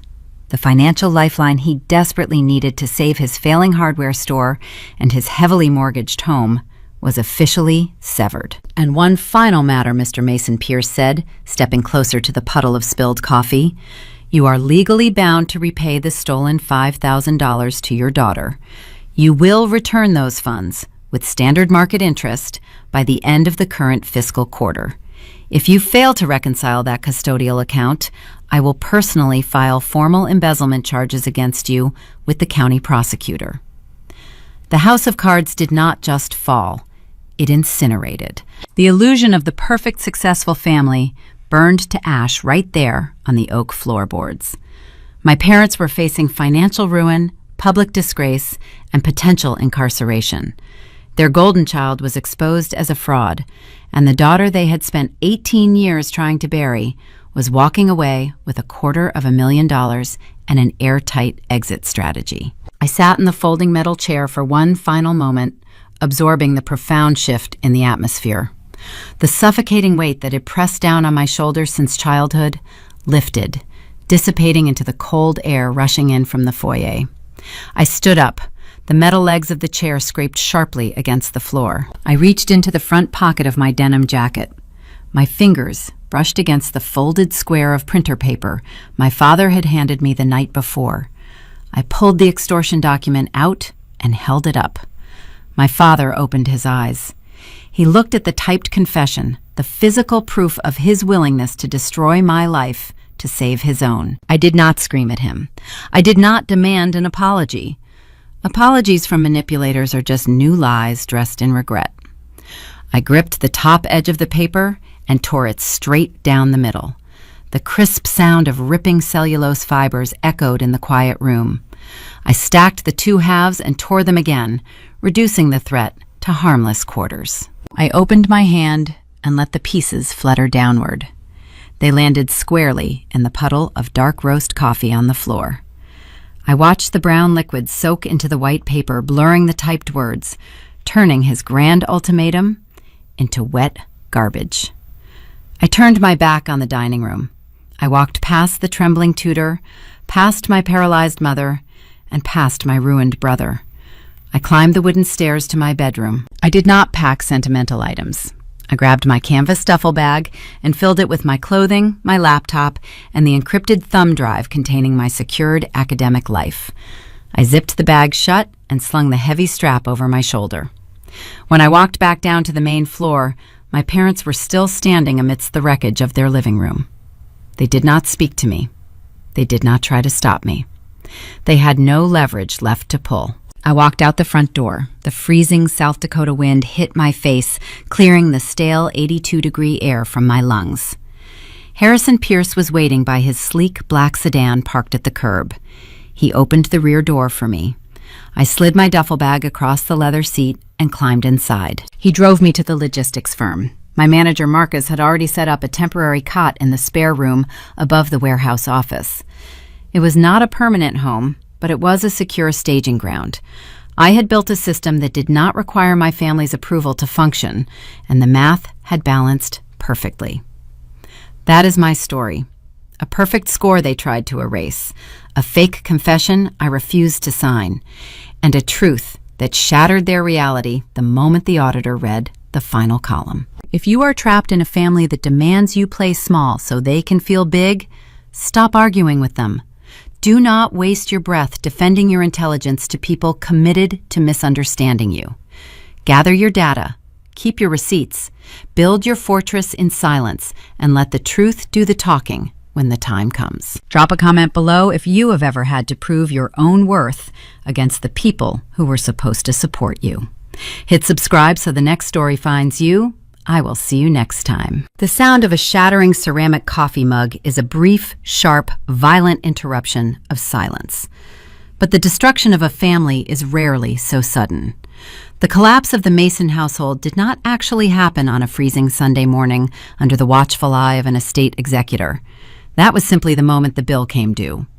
The true collapse took 18 years to execute, built day by day, choice by choice, through a profound failure of the most sacred duty adults can undertake, the responsibility of parenthood. When we strip away the dramatic mechanics of the stolen savings, the encrypted servers, and the high-stakes test scores, the story of Ellie Mason is fundamentally a tragedy about the absence of unconditional love and the perilous distortion of American family values. In our culture, there is an immense, often unspoken pressure to project a specific image of domestic success. We idolize the scoreboard. We measure a family's worth by the manicured green of their front lawn, the prestige of the university bumper sticker on the back of their SUV, and the athletic trophies gathering dust on the mantle. David and Brenda Mason fell into the darkest iteration of this cultural trap. They ceased viewing their children as individual human beings who required guidance, emotional awareness, and moral grounding. Instead, they weaponized them. They treated their children as assets and liabilities on a social and financial ledger. Consider the tragedy of Connor, the golden child. It is easy to view him simply as the antagonist, the arrogant athlete stealing his sister's hard work. But Connor is also a victim of a deeply corrupted parenting philosophy. By constantly smoothing his path by ignoring his flaws, and ultimately by purchasing his academic achievements, his parents committed a quiet, devastating betrayal. They robbed him of the opportunity to build authentic resilience. In a competitive society, shielding a child from the natural consequences of failure does not protect them. It disarms them. When David handed $5,000 to a corrupt tutor, he was not just buying a false SAT score. He was silently communicating to his son, "You are not smart enough to do this on your own, and character does not matter as long as we can forge the paperwork." They built Connor a castle out of sand, and when the tide of objective reality finally rolled in, he was left with nothing, no skills, no genuine self-esteem, and no moral compass to navigate the wreckage. Then we must look at Ellie, the scapegoat, the invisible girl relegated to a freezing basement, forced to treat her own home like a hostile, occupied territory. The primary function of a traditional family structure is to provide a sanctuary. A home is supposed to be the one place where a child does not have to wear armor, where their natural talents are nurtured rather than perceived as a threat. The Masons violated this contract entirely. Ellie's brilliance disrupted the fragile manufactured narrative her parents relied upon to survive their own financial and social insecurities.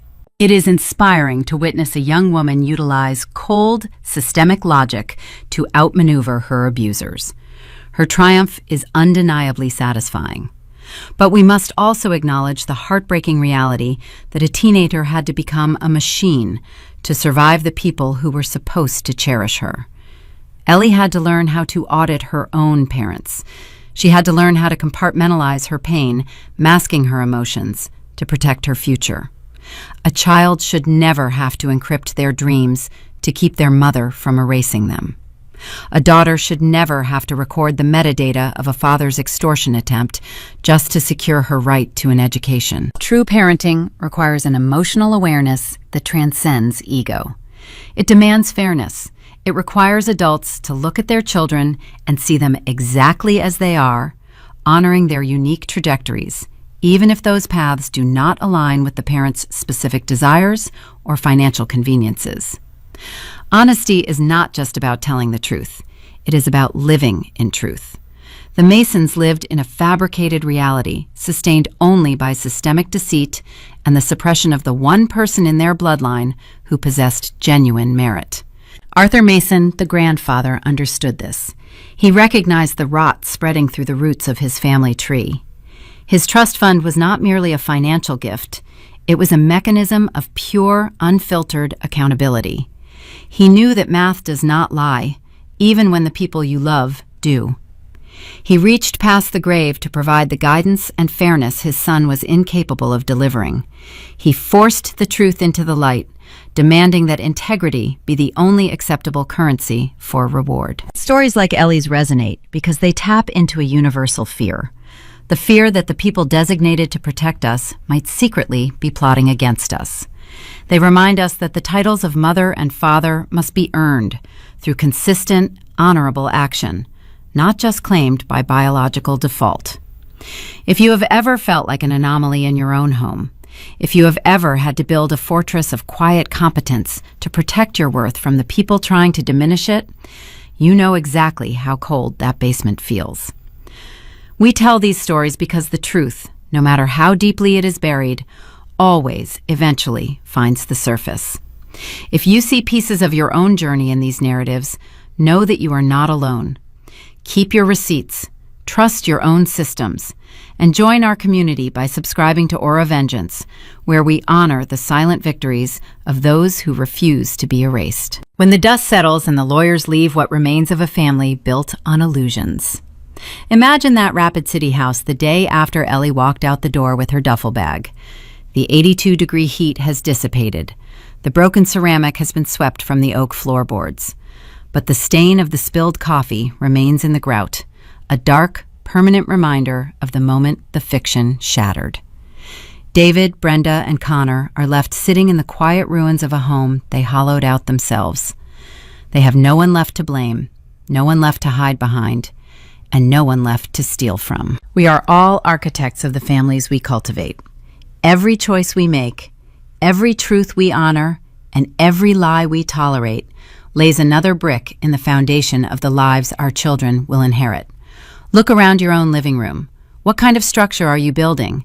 And more importantly, when the auditor finally arrives at your door to measure the weight of your choices, will your foundation hold the truth, or will it shatter upon impact?